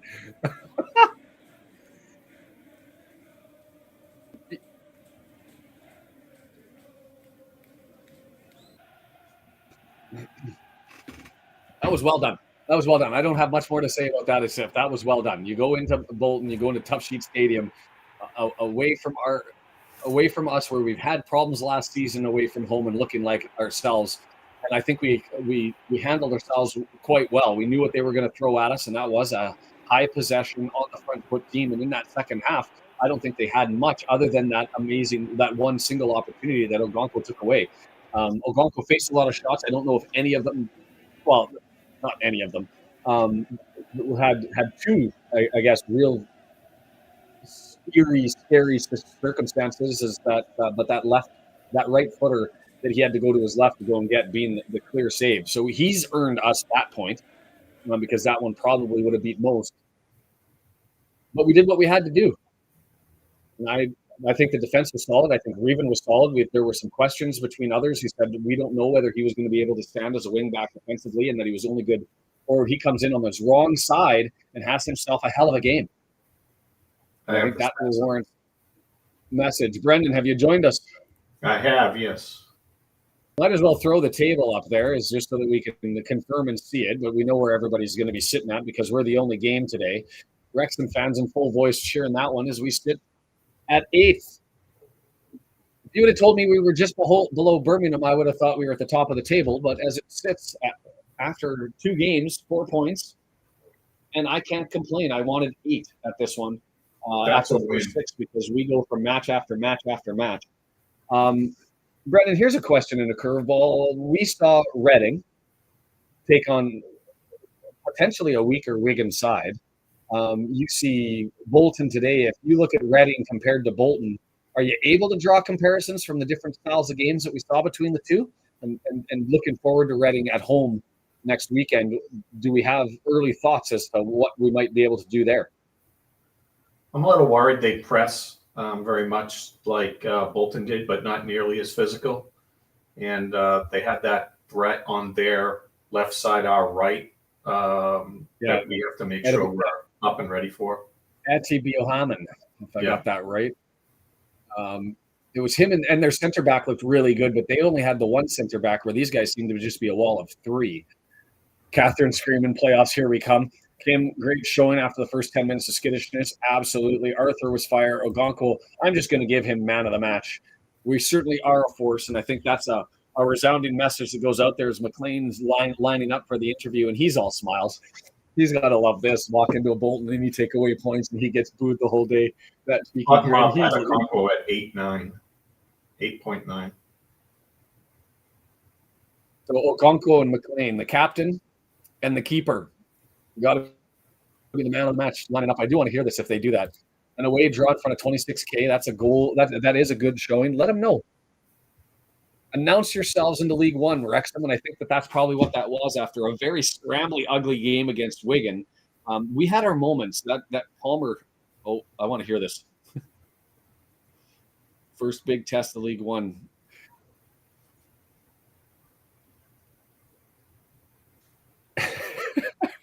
I don't think we're under too much pressure, he says. Of course he does. Ren's not an easy team to beat. I get that, W&G, and they looked good, but they also looked more top end, and they had 3 players that looked really, really good for them. Dorset and Begwe. No, I've got that wrong. Their center back over on the right-hand side, and Eti Bielman looked really good on the left side up front. But we'll see what ends up happening. The rest of the team wasn't there. But Jack, I'm thankful for you guys showing up, continuing to build the community. We had a good one with this one, and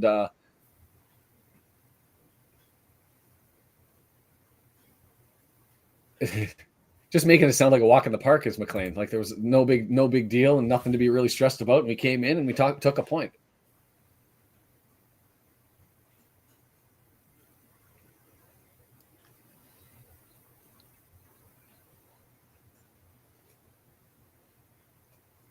defended really well, he says, and away they go. Yeah, so Gonko for man of the match. So we'll just announce for it, and we'll just call it by acclamation.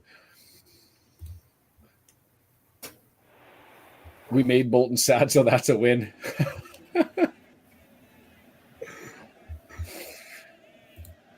The next match after Reading. Yeah, it's scary when you look at this. Birmingham staring us down, Reading right there. These first 6 games, and that's why I said if you can walk away with 2 wins, 2 draws, and 2 losses, you're doing all right. And let's hope that we can take points away from this one and grab the win. And then I'll start to look and start to beg for more. Denise, you're very, very welcome. And yes, Vinyl, absolutely a big point and a nice end to the weekend. Tons of fun, and we'll take that one as they've wrapped up their broadcast. Go through the stats here really quickly. If I can X out of this and close that down. If you want to bring those ones up there. And while he does that, another special shout out to Ultimate Promotions, making this ad-free the entire season, all season long. Ultimatepromotions.biz, ultipromo.com, ultipromo.com. Those are the pins that they make. Then they made for us. They've got a whole bunch of other samples on there. Lots of people use them for employment, for their lanyards to be able to put out there for hitting certain milestones. Lots of sports pin trading stuff, free artwork, free shipping. Connect with them and they'll let you know, based in BC, Canada. That'll be it'd be nice if they were able to find some people. Inquire there if you need your pins.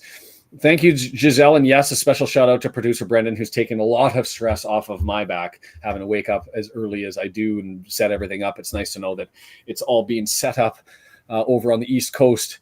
If we can get results against big clubs like this on the road, it's a beautiful thing. And that's exactly it, is you take the points when you can take them, and you maintain and steal points against the top clubs. And that looks good for things moving forward.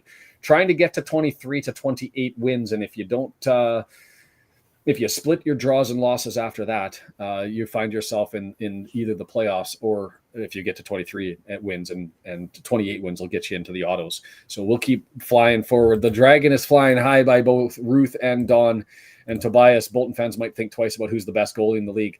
I think that is an absolute true comment. As you heard on Twitter, you heard on the podcast that name a better goalkeeper in League One, and they're soon in the Premier League. That was their position. That one-handed save was incredible. That left-handed. So I hope that somebody has that in a picture, and that gets blasted everywhere, because that was art. That was art. Bobby Johnson, happy with the draw. So we've got do we have the table up or the stats up? I said stats. I have the stats up right now, yeah. Yeah, so 67% to 33% on the ball possession, which is sort of what we expected. I mean, a little bit higher than their season average last year, 58%. Maybe would have liked to have a little bit more ball, but then we were coming downhill at them afterwards.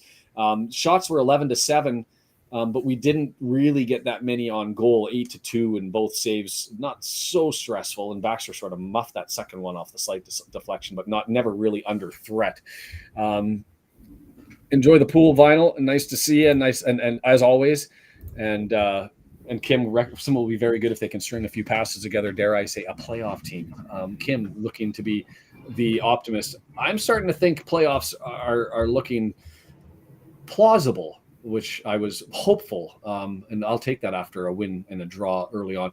Big chances missed. They had the only one. The passing, not so good, 60%. Part of that, a process of desperately looking to catch them out of position and pushing it up the pitch. Corners even at 8 all. Fouls 11-12, so they had a slight advantage in that area. Accurate long balls 19-8, so we were certainly looking for them, but didn't get a lot of crosses. 3-2. It seems to be that we were building through the match, and the man of the match, according to FOTMob, by a healthy mile, Arthur Okonkwo with his 8.6. Interestingly enough, you go through the top four, and it's Okonkwo, then Baxter, and the top 2 outfield players, Cleworth and O'Connor. So evenly matched as far as the players go. Jack Marriott, though, with the 5.7, holding the bottom end of the agenda. How about them Canadian Little Leaguers? Good day. I saw the game against Puerto Rico yesterday where they ended up. Did they end up taking out Mexico? I'll follow that one up. Them from Surrey, right around the corner from where I sit, just across the bridge. So good for them. We've had the League 2 table. We've had that. Brendan, I keep asking you just general thoughts and all that sort of stuff, but we know what we're dealing with Reading. What's your takeaway going into the Tough Sheet Stadium and walking away with a point? Just great, especially this early in the season to be playing pretty well. I mean, we had to weather their intensity. We weren't really matching it, but we got through it without conceding a goal, which was good. Look, in the end, when I saw, the table, when I saw the schedule at the beginning of the year and Bolton pegged to be, anywhere from second to fourth or fifth, I was thinking, hey, that's an away day that if you can just get a draw, that's huge, right? Huge for your confidence, keeps momentum. That's the best you can probably hope for against a top 1, 2, or 3 team. It wasn't a win. A win would have been out of control, but this was as good as a typical win. Yeah, and then you got Reading at home, Peterborough on the road, Wrexham at home again, the derby, the cross-border derby, getting its first taste in a league competition. We obviously had them last year in the FA Cup. And then a wasted trophy game where we'll run out our B squad and get to see Harry Ashfield and Rainbird and Dean and those young guys get a run out. And I'm curious to see whether Burton gets to start on that or Chomp comes out. Will be interesting to see. And then Birmingham away. So we've got some heavy Peterborough near the top. Birmingham predicted to be 1 or 2. We've dealt with Bolton 1 or 2, and then we settle into the rest of the season. If we can stay close and continue to pull results, I'm with you.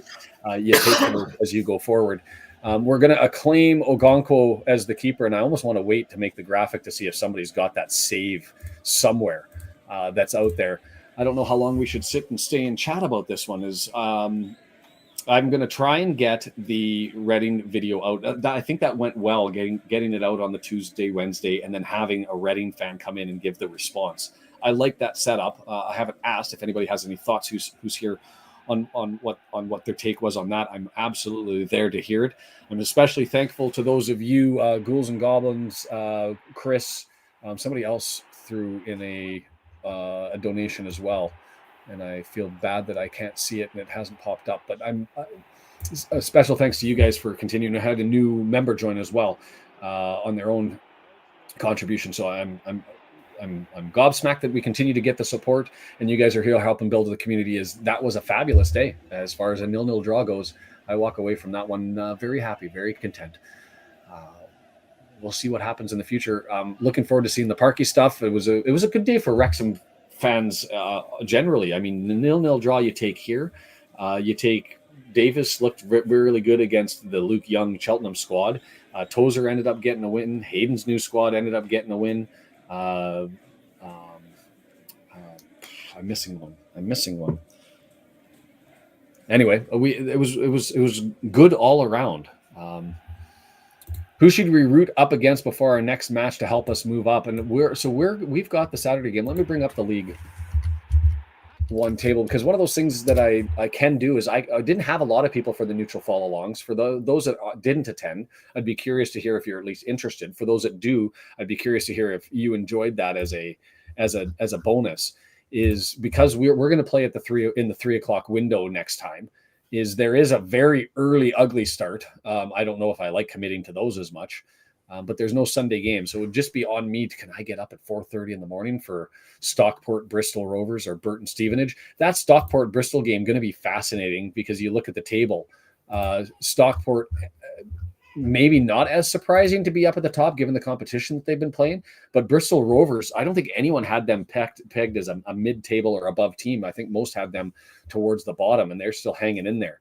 So that one will be interesting to see because they've performed well and they'll be on the road in Stockport. So we'll see how that goes. Rui, you're certainly so welcome, and appreciate that you're giving the kudos to Brendan as well.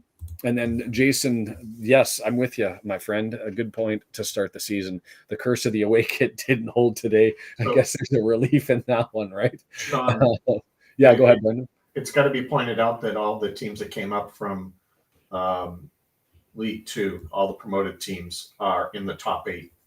In the top 8 and without a loss. League Two. Yeah. and all. So that's 8 games total, and no one with has taken a loss yet. Wrexham at 8, Mansfield at 6, Crawley Town at 3, Stockport at 1. If you would have told me at the start of after 2 games, we'd be sitting as of the 4 promoted teams as the bottom of the 4 promoted teams, I would have gone, that's about as bad as a start as we could have hoped for. If you were a team, a League One team that thought you were going to be on the edge of playoffs, seeing 4 League Two teams now challenging, putting up good shows against some of the better talent in the league, you should be concerned. All the Wigans and Lincolns and Charlton and Barnsley, they should all be a little concerned. It's going to be a lot harder to get that last playoff spot this year. Yeah, I'm certainly with you on that one. I was just trying to go to X to see if there was an Ogonko picture that had gone out yet, and see if we can find that one. Is my word, that was absolutely bonkers. That save, that left footer. 2 games in is a bit early to be talking table. Look at us last year, but I say playoffs at minimum if we stay healthy. Have a good weekend, John. Absolutely, and there's truth to that. The only reason why I think it's a little bit different than last year is last year the top of the table wasn't as heavy.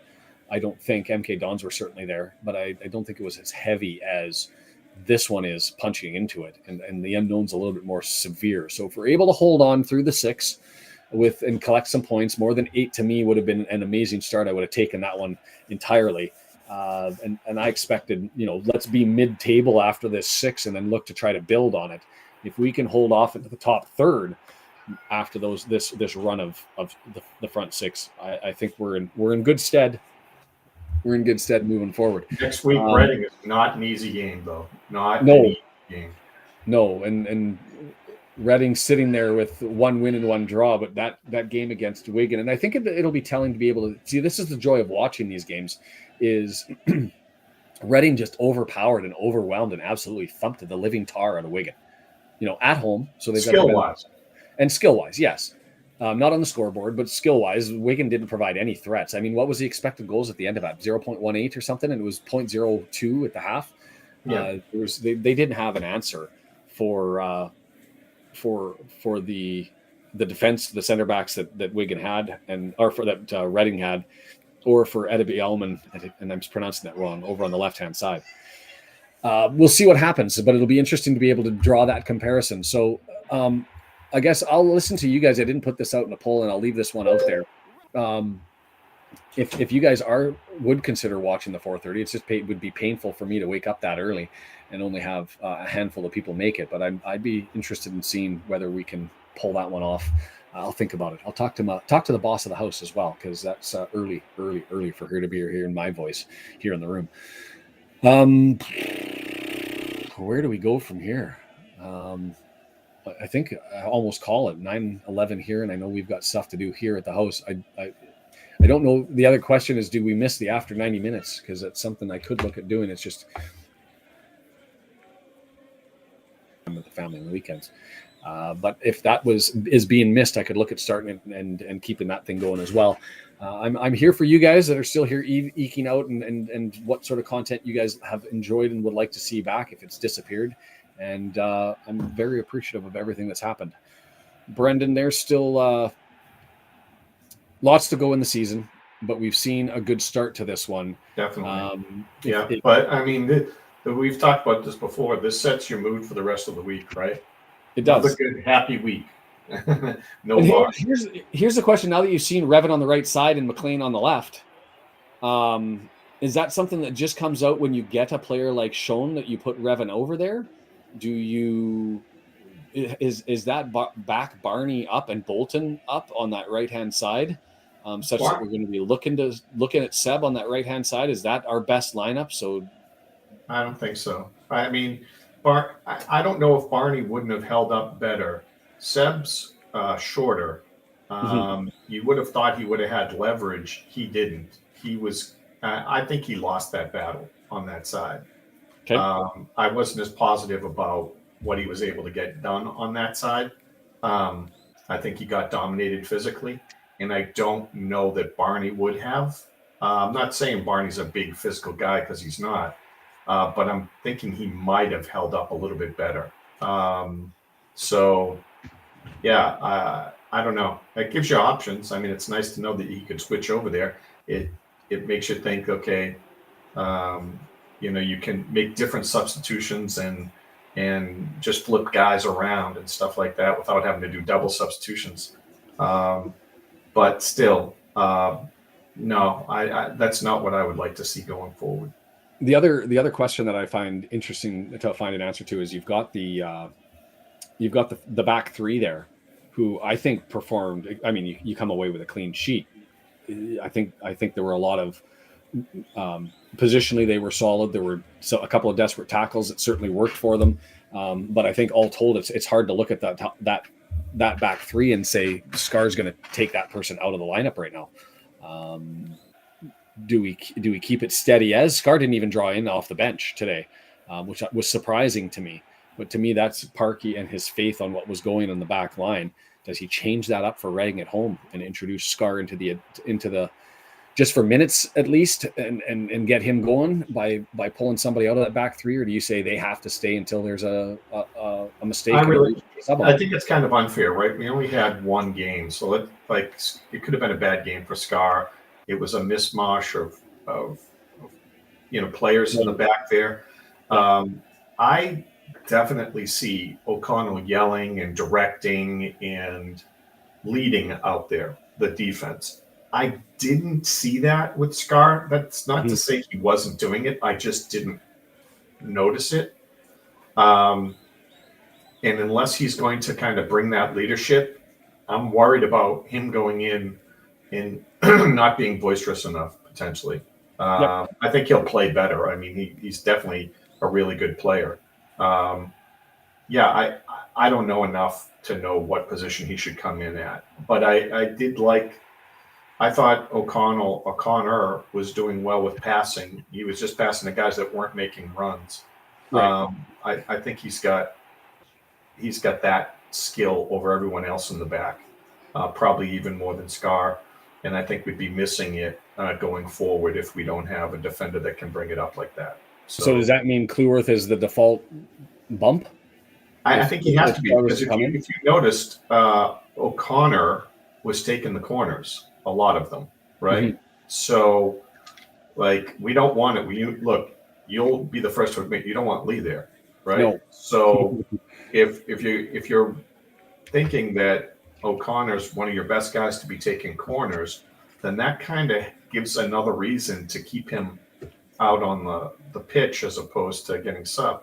So, yeah, unless you're bringing in Scar, and Scar can do that. I thought Scar was more of a target. I thought he was a guy that's going to be heading it in, which we could be lacking.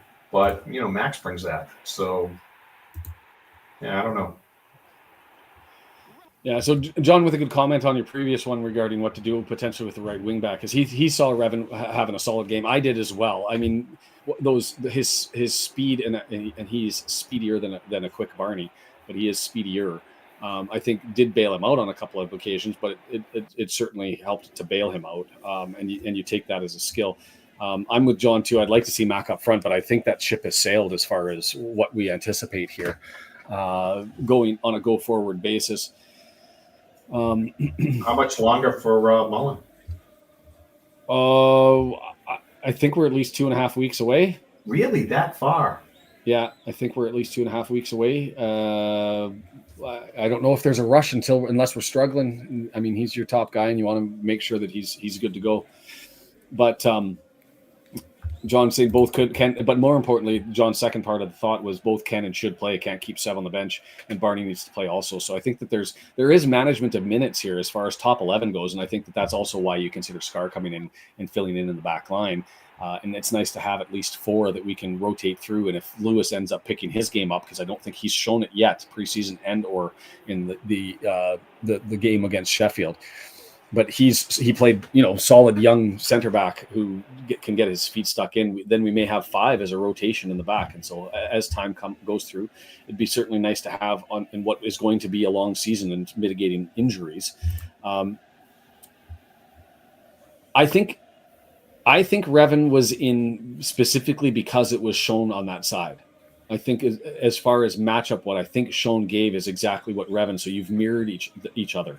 I think Barney as to Brendan's. They play a different type of defensive game, and Barney's not quite as quick, but positionally he's probably better. But Sean, you anticipate, might be able to beat Barney with his pace, where you're not beating Revan with pace. So I think that was just a mirror situation and a desire for it. So I think in other circumstances, you certainly go with Barney. And then George adding, I feel like Scar has to be in the game. His size on set plays would be helpful. And against Sheffield United, he played well against a championship side. And yeah, I mean, as I'm with Brendan, I didn't hear him communicate as much. I thought that positionally he was set himself well and was able to deal with the ball coming in quite neatly. Everything was neat and tidy as far as he was there.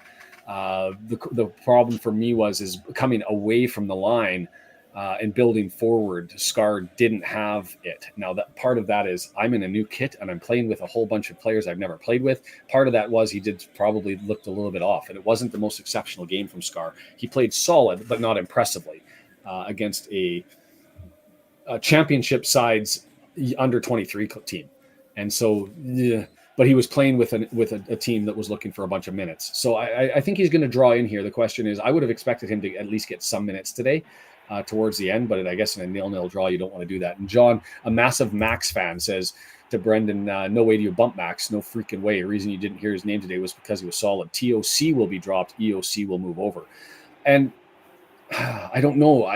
I'm with you that Max positionally is solid, and that's a big thing. And he did have that one tackle today where he went down and preserved a play in a dangerous territory, and I give that to Max. And I think his passing has certainly improved, but he's not TOC level. So I can see Brendan's position that if you want TOC for the set pieces, if you want TOC for the passing on the left-hand side, then that's who you keep. If you want him the other way. We talked about your favorite guy on Reading on that left side that'll be challenging if Cleworth's in there, if Max all day. And he didn't blow him away with speed. He was a big guy. He just kind of had skill and just was able to turn like Fletcher. He's not necessarily physically manhandling people, even though he could, and he's not blowing by them. But his skill alone was just getting him a lot of action on that side. I wouldn't be surprised if Scar's in specifically for that player. The experience and, Scar might be able to handle him better. We've created a debate. TOC was solid as hell. Can't see him being pulled. It wasn't hell, but I get the AF.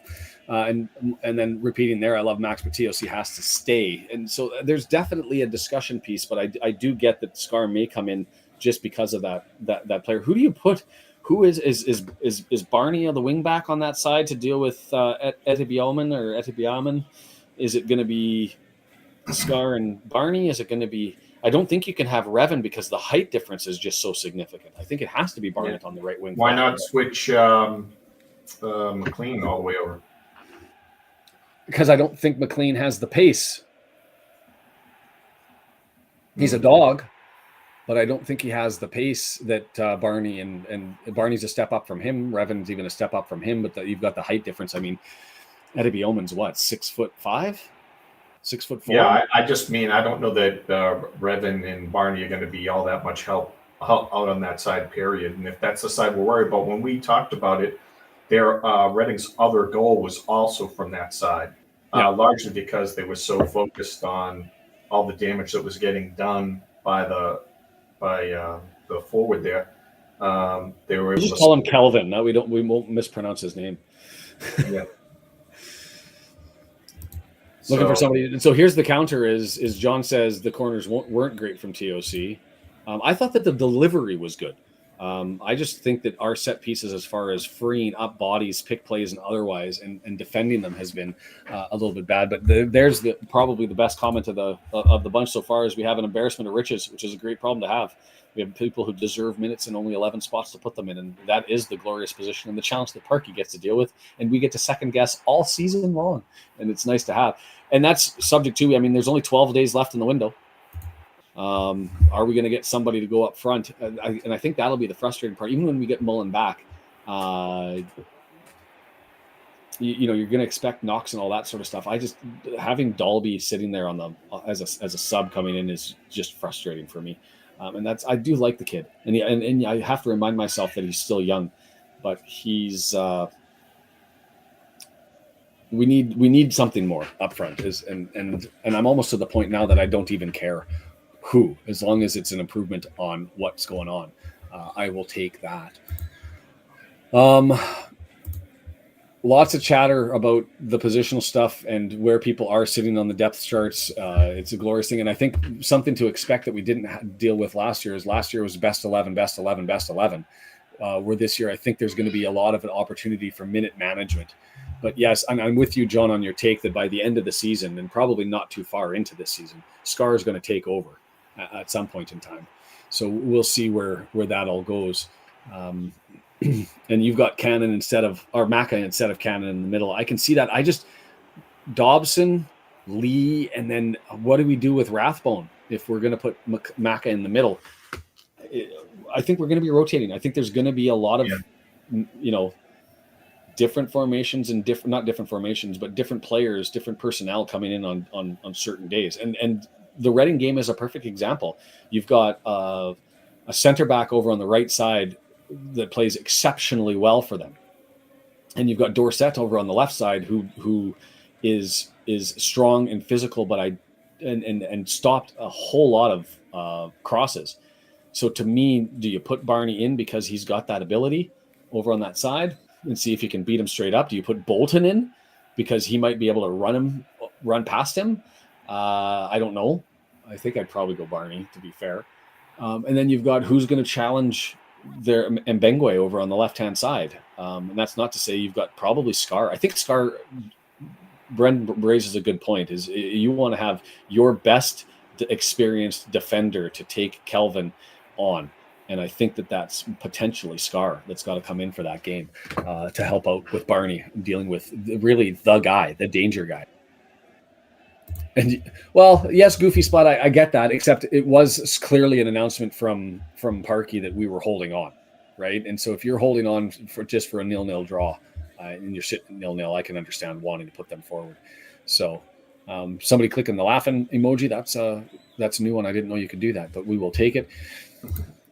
And Ben, thanks. Yeah, getting lots of play off of that one, and a lot of people liking that one's coming back. So I'm going to try and do the research and get that one done so I can come home on Tuesday and throw that one out there, and then see who I can find from Reading, if anybody, to come and join in and give their 2 cents, and we'll see how that goes. And yeah, George, and that's just it, right? You've got, and Revan's speed makes him dangerous, pressing the box. Bolton has a really good cutback, and so he draws that as a weapon that I think he's superior to both of them over on that side. Barney's got the crosses, and you look at Dorset, he ate up that right side of Wigan all game long. They had absolutely nothing. And yes, Don, I think that's what the settle is, situational. We didn't talk about this, but this is kind of like this is not showing well for Mendy, Ford, maybe not even Bolton. Of course, Jones. They're not even making the 22. A lot of them, you don't have the depth, you don't have the space to be able to get them in. So that's a good point from the Tactical's a Bolton fan, and a good point there. Played really well. Both teams matched skills. Seemed like they were all in a loop, and it was a loop, and it was Bolton playing its high press and coming downhill at us, and us desperately looking to find a way to counterpunch. Neither team being really successful at what they were doing. And is that Bolton's best 11? I think I can actually answer that question, but I'll wait for Tactical to see if he jumps in. And I only say Bolton's best 11 based on what they played last year as far as their top Minutemen. I think it'd be hard to argue that wasn't their best 11. Brendan adding the comment there, Bolton will be a top 3 team. Who do you have at the top? I guess is it like earlier on I had 3, to be fair. I had Birmingham as being there from the top of the season with Rotherham looking for those autos. and Bolton sniffing around, potentially looking to bump Rotherham. Until I see some of those other teams, I mean, I think Charlton's better than some people thought. I think Reading's better than some people thought. Both of them could be up there. I think Barnsley could be better than what people were thinking as well. So I don't know. I thought Huddersfield and Rotherham were supposed to be up there. I'm thinking they may not be. I think two of the teams that I mentioned, other than and Bolton, are going to be, in the top four. I think you might see Rotherham and Huddersfield, which I also thought could be up in the top four, probably slide further down. Still inside the top 10, but not as high up as I originally thought. I think I'll answer the question. Tactical is going to throw it. The only position that I think may have not been the top player in their lineup is there's a debate between Iredale and Johnston. There's a talk about whether somebody's better than Johnston in their back line. We saw you and Toll all day play exceptionally well on the right side, and Santos, the captain, an absolute beast. And so is there a potential move to bump Gethin out of that Johnston out of the lineup? Maybe, but you're not taking Sheehan out. You're not taking let me bring up the roster again just so I can bring that up. Oop. For Bolton on the go forward. Baxter's clearly the number one, although they did get a legitimate number two who can probably play some minutes and fill in well. Up front, maybe Adebayo coming in instead of Collins, but he seems to play better in a super sub role in late minutes, and you look at his scoring proficiency coming in, so he certainly pots those. I can't see. Sean is clearly their guy down the left side. Sheehan, you can't bump out. Thomason, I didn't see much from him today, to be fair. I thought he looked a little bit discombobulated as of the forwards, midfielders moving forward. So he may be under threat, and that just could be a single day off. Tactical could say. But to me, other than Thomason and Johnston, I don't know who you bring in that tops that top 11. But he's really glued on the best. He's not really glued, he says.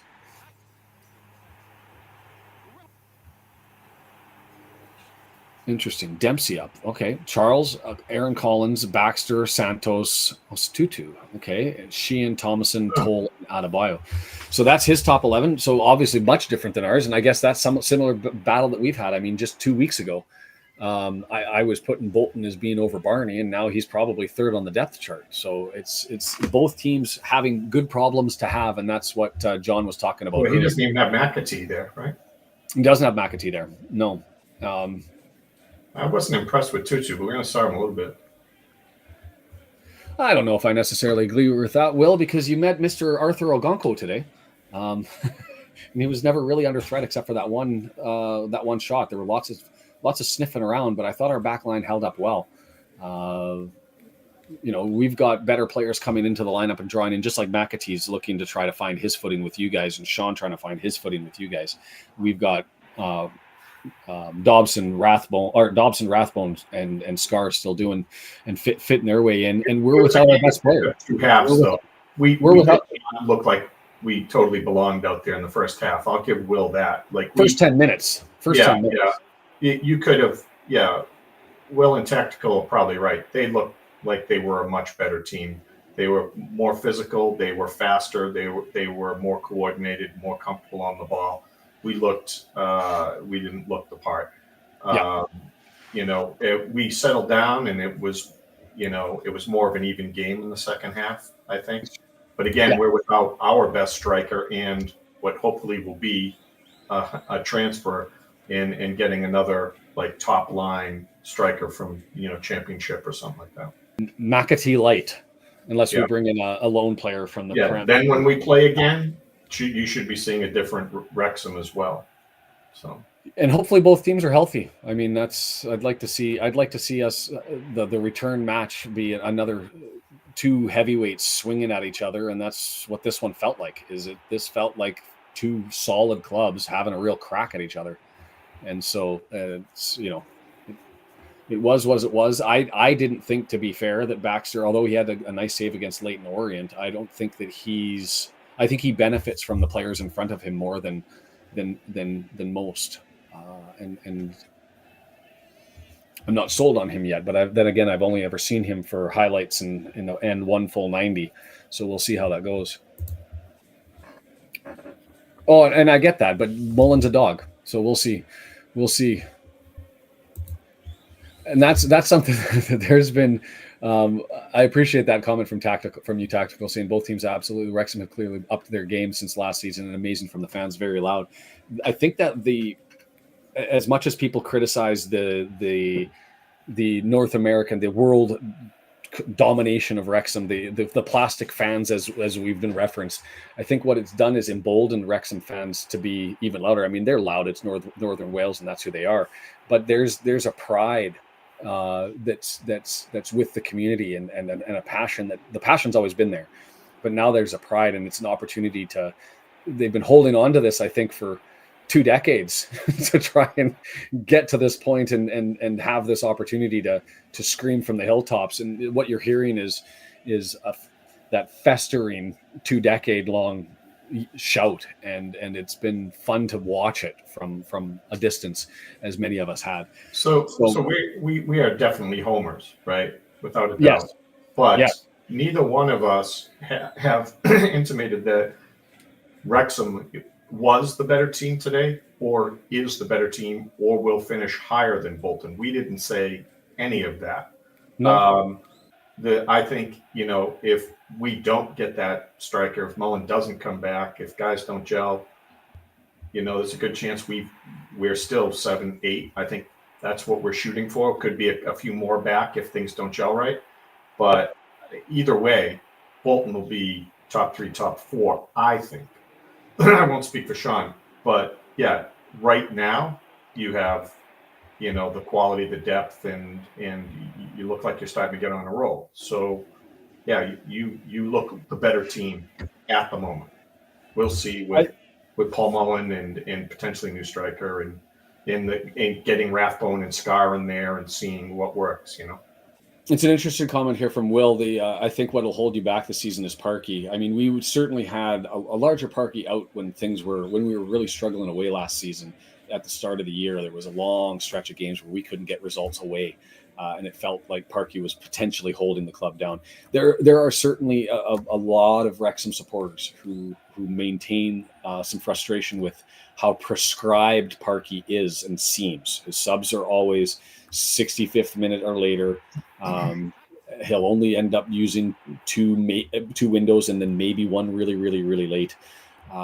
And so there's some criticism there. He's married to his 3-5-2 and doesn't change that, and he feels it's dynamic enough that they can change their game. And so I'm not going to say that that's not a possibility, because there's a lot of criticism. But at the same time, Parky's taken this team from the National League through to he's got double back-to-back promotion, and he's done the job. And so there's certainly something there. And we'll see how it goes. And yes, Wrexham, I think that we're going to be competing there. Birmingham's obviously going to be there. Huddersfield. I mean, you look at the League One previews, and I think as far as the top 12, and yes, that includes Stockport, George. That includes, Crawley Town's a big shock right now. And Charlton, for me, is a big shock. Everybody else has been saying Charlton, you got to keep an eye on them. Their manager is that good. They went on massive losing streak, massive win streak last year to close it off. So everybody's saying, look at the end of their season, they're able to carry that over.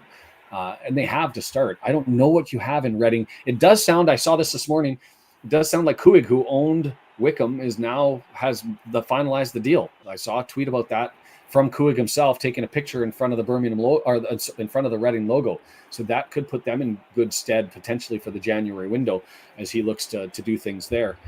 But yeah, there's Grim identifying. You come back. It's a little surprising that Will's so negative about Parky, who, by the way, took them out of League One into the championship. Yeah, there's that too. I don't know. Was he not playing Parky style just for you that year? I heard that there was all sorts of turmoil, that it was a very difficult, challenging year. You weren't getting all the funding in. Well, he quit in August. Yeah, he took you all the way. August. And so I think that's an absolutely fair comment, Brendan. Is back in 2016, that was the start of the decline financially, and the administration that came, and the challenges that that Bolton had. It's interesting for Bolton fans. I mean, we didn't live it, Brendan, you and I, but maybe there is some credence to the fact that wasn't a off the pitch management funding ownership issue, and they see it as being a management issue. But for him and PK left. Tarkin. What am I talking? I don't even know. Left like in the third week of August. So it was about this point into the season where they walked away. So we'll see how it goes. Bolton's going to be solid. They haven't lost yet. They've got 4 points, and they're going to be marching their way through these. And so there's the comment. He took us out of League One in a poor League One. Scunthorpe finished in the playoffs. Yeah. Google where they are now. Yeah, but there's also I get it. I take your point. It's if I was a fan of Bolton, I could certainly look to point blame and during that window and see where it would be reasonable in some circumstances to blame the manager. We don't know yet. We haven't seen Parkey do his thing in League One so far. The results seem to be okay. I said it last year in the Colchester United game that we were playing, that the problem that I had with Parkey was he just didn't seem to get, like, we were paying so much money compared to other players. Was he getting true value out of the team? And I had some questions whether that was the case and whether a better manager could come in. But then I also listened to Parkey and I see what he does with the club on the pitch and in preparation, and he just seems to be able to constantly stir the drink and get the team going. So he's a player's coach. He's a player's gaffer who seems to have it under control, and the results have been there. So we shall see. No one is salty that Parkey left. Yeah, fair enough. And I think that's the true. And when most managers leave, I think the only exception that I've really heard of is Notts County last season. And it might have been the manner that he left. I mean, pitching tent in season, like, to me, if you know things are ugly and you don't want to get into it, there might be some discussion to be said that the shoot should have been pulled earlier. By the way, I appreciate Will joining on. And, I do. Tactical Dev. I really like getting the opinions and the perspective from the other fans, especially ones like that come from Bolton. Some of the teams that have been there a while really understand the league and our quality. So I'm glad Will's hopped on. I hope this continues where other teams, fans feel comfortable enough to jump on and help educate us, because obviously we didn't know the league was weak in 2016, and it wasn't that much of a feat for Parkey to bring them up. Well, I don't know. I'm just looking up, the facts, and maybe they don't reflect, how good he really was. So it's good to get that perspective from a perspective and angle. Yep. No, I'm super appreciative of that as well. Looking at I still look at that table and I see Crawley Town in third, and it just boggles my bloody mind. I think 12th to 10th, that's in the range of possibilities. And I think there's a lot of people that said anything from 20th and above is something that would take this year. I think most fans are looking for, let's get a sniff around the playoffs and try to get in there. Teams that came up from League Two the previous year ended up 9th, 11th, right in those areas. Yeah. And League Two, I thought, was weaker that year, and the teams that came up don't seem as strong as does Wrexham, Stockport, and Mansfield. Now, granted, the teams that came down are pretty strong from the championship, but overall, I would think you're going to have a much harder time with the top three teams that came up from League Two this year than you did last year with the teams that came up. So, I to say that we're going to fall in the same spot still might happen. We think we're probably in that range unless we get things going at striker. But I still think we're better than what you saw last year from League Two promotions. I think, like, for me, I don't think anybody outside of the biggest happy clappers we have has any belief that we're going to end up being in the top two and looking at an autumn. And you look at how deep this league is. There's 12 to 14 teams that I think start of the season all legitimately feel like they have a real shot at a playoff.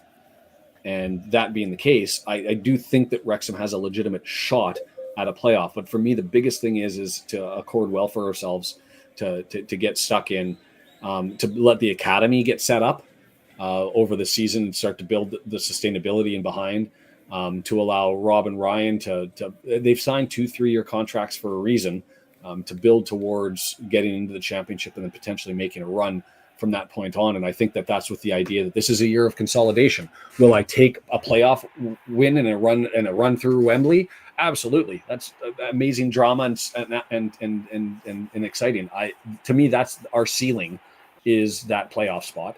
And would I take, begrudgingly, maybe a little bit a spot in the middle of the table? Yes, because that's consolidation. That's us advancing and climbing the ladder and continuing to build on the momentum of things. Yes, I'm okay if we fall back at the very end, but I'd like to feel like we're playing for something most of the year, right? I'd like that excitement. So, yeah, I'm good if we land 10th through 12th, presuming that we're in the hunt, we're a game out, we're 2 games out of playoff contention in the last 2 months. So. And that's a fair comment. The tactical raises that Ian Evatt, their gaffer, working for his job, and so you expect them to end up pulling that out. I 100% and completely can agree with that. The pressure's got to be on.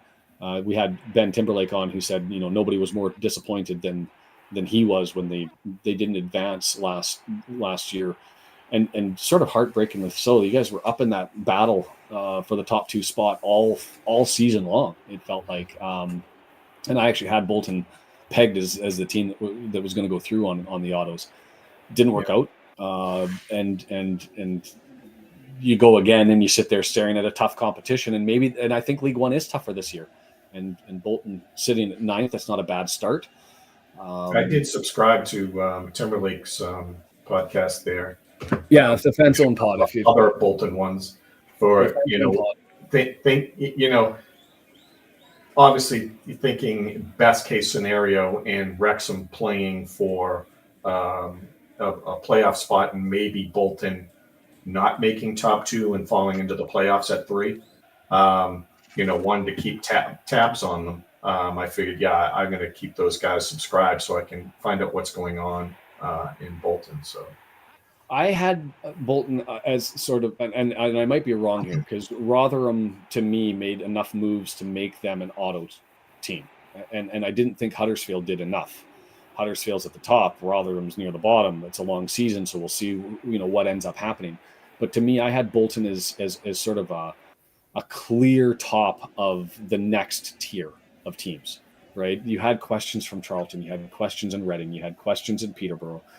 You have questions in Wrexham, Stockport, and Mansfield. For me, Bolton was, as I said before when I did the Who Are You series, I compared them to a carvery, a buffet where everything's good but nothing's great. And I think that they were a steady, solid sort of team for them. If Rotherham falls off and Huddersfield is not what I expected them to be, then they're right up there in the hunt. And I still think Birmingham, we'll see what ends up happening, but I think they'll find their legs as well. So this league's no joke, top to bottom, no joke.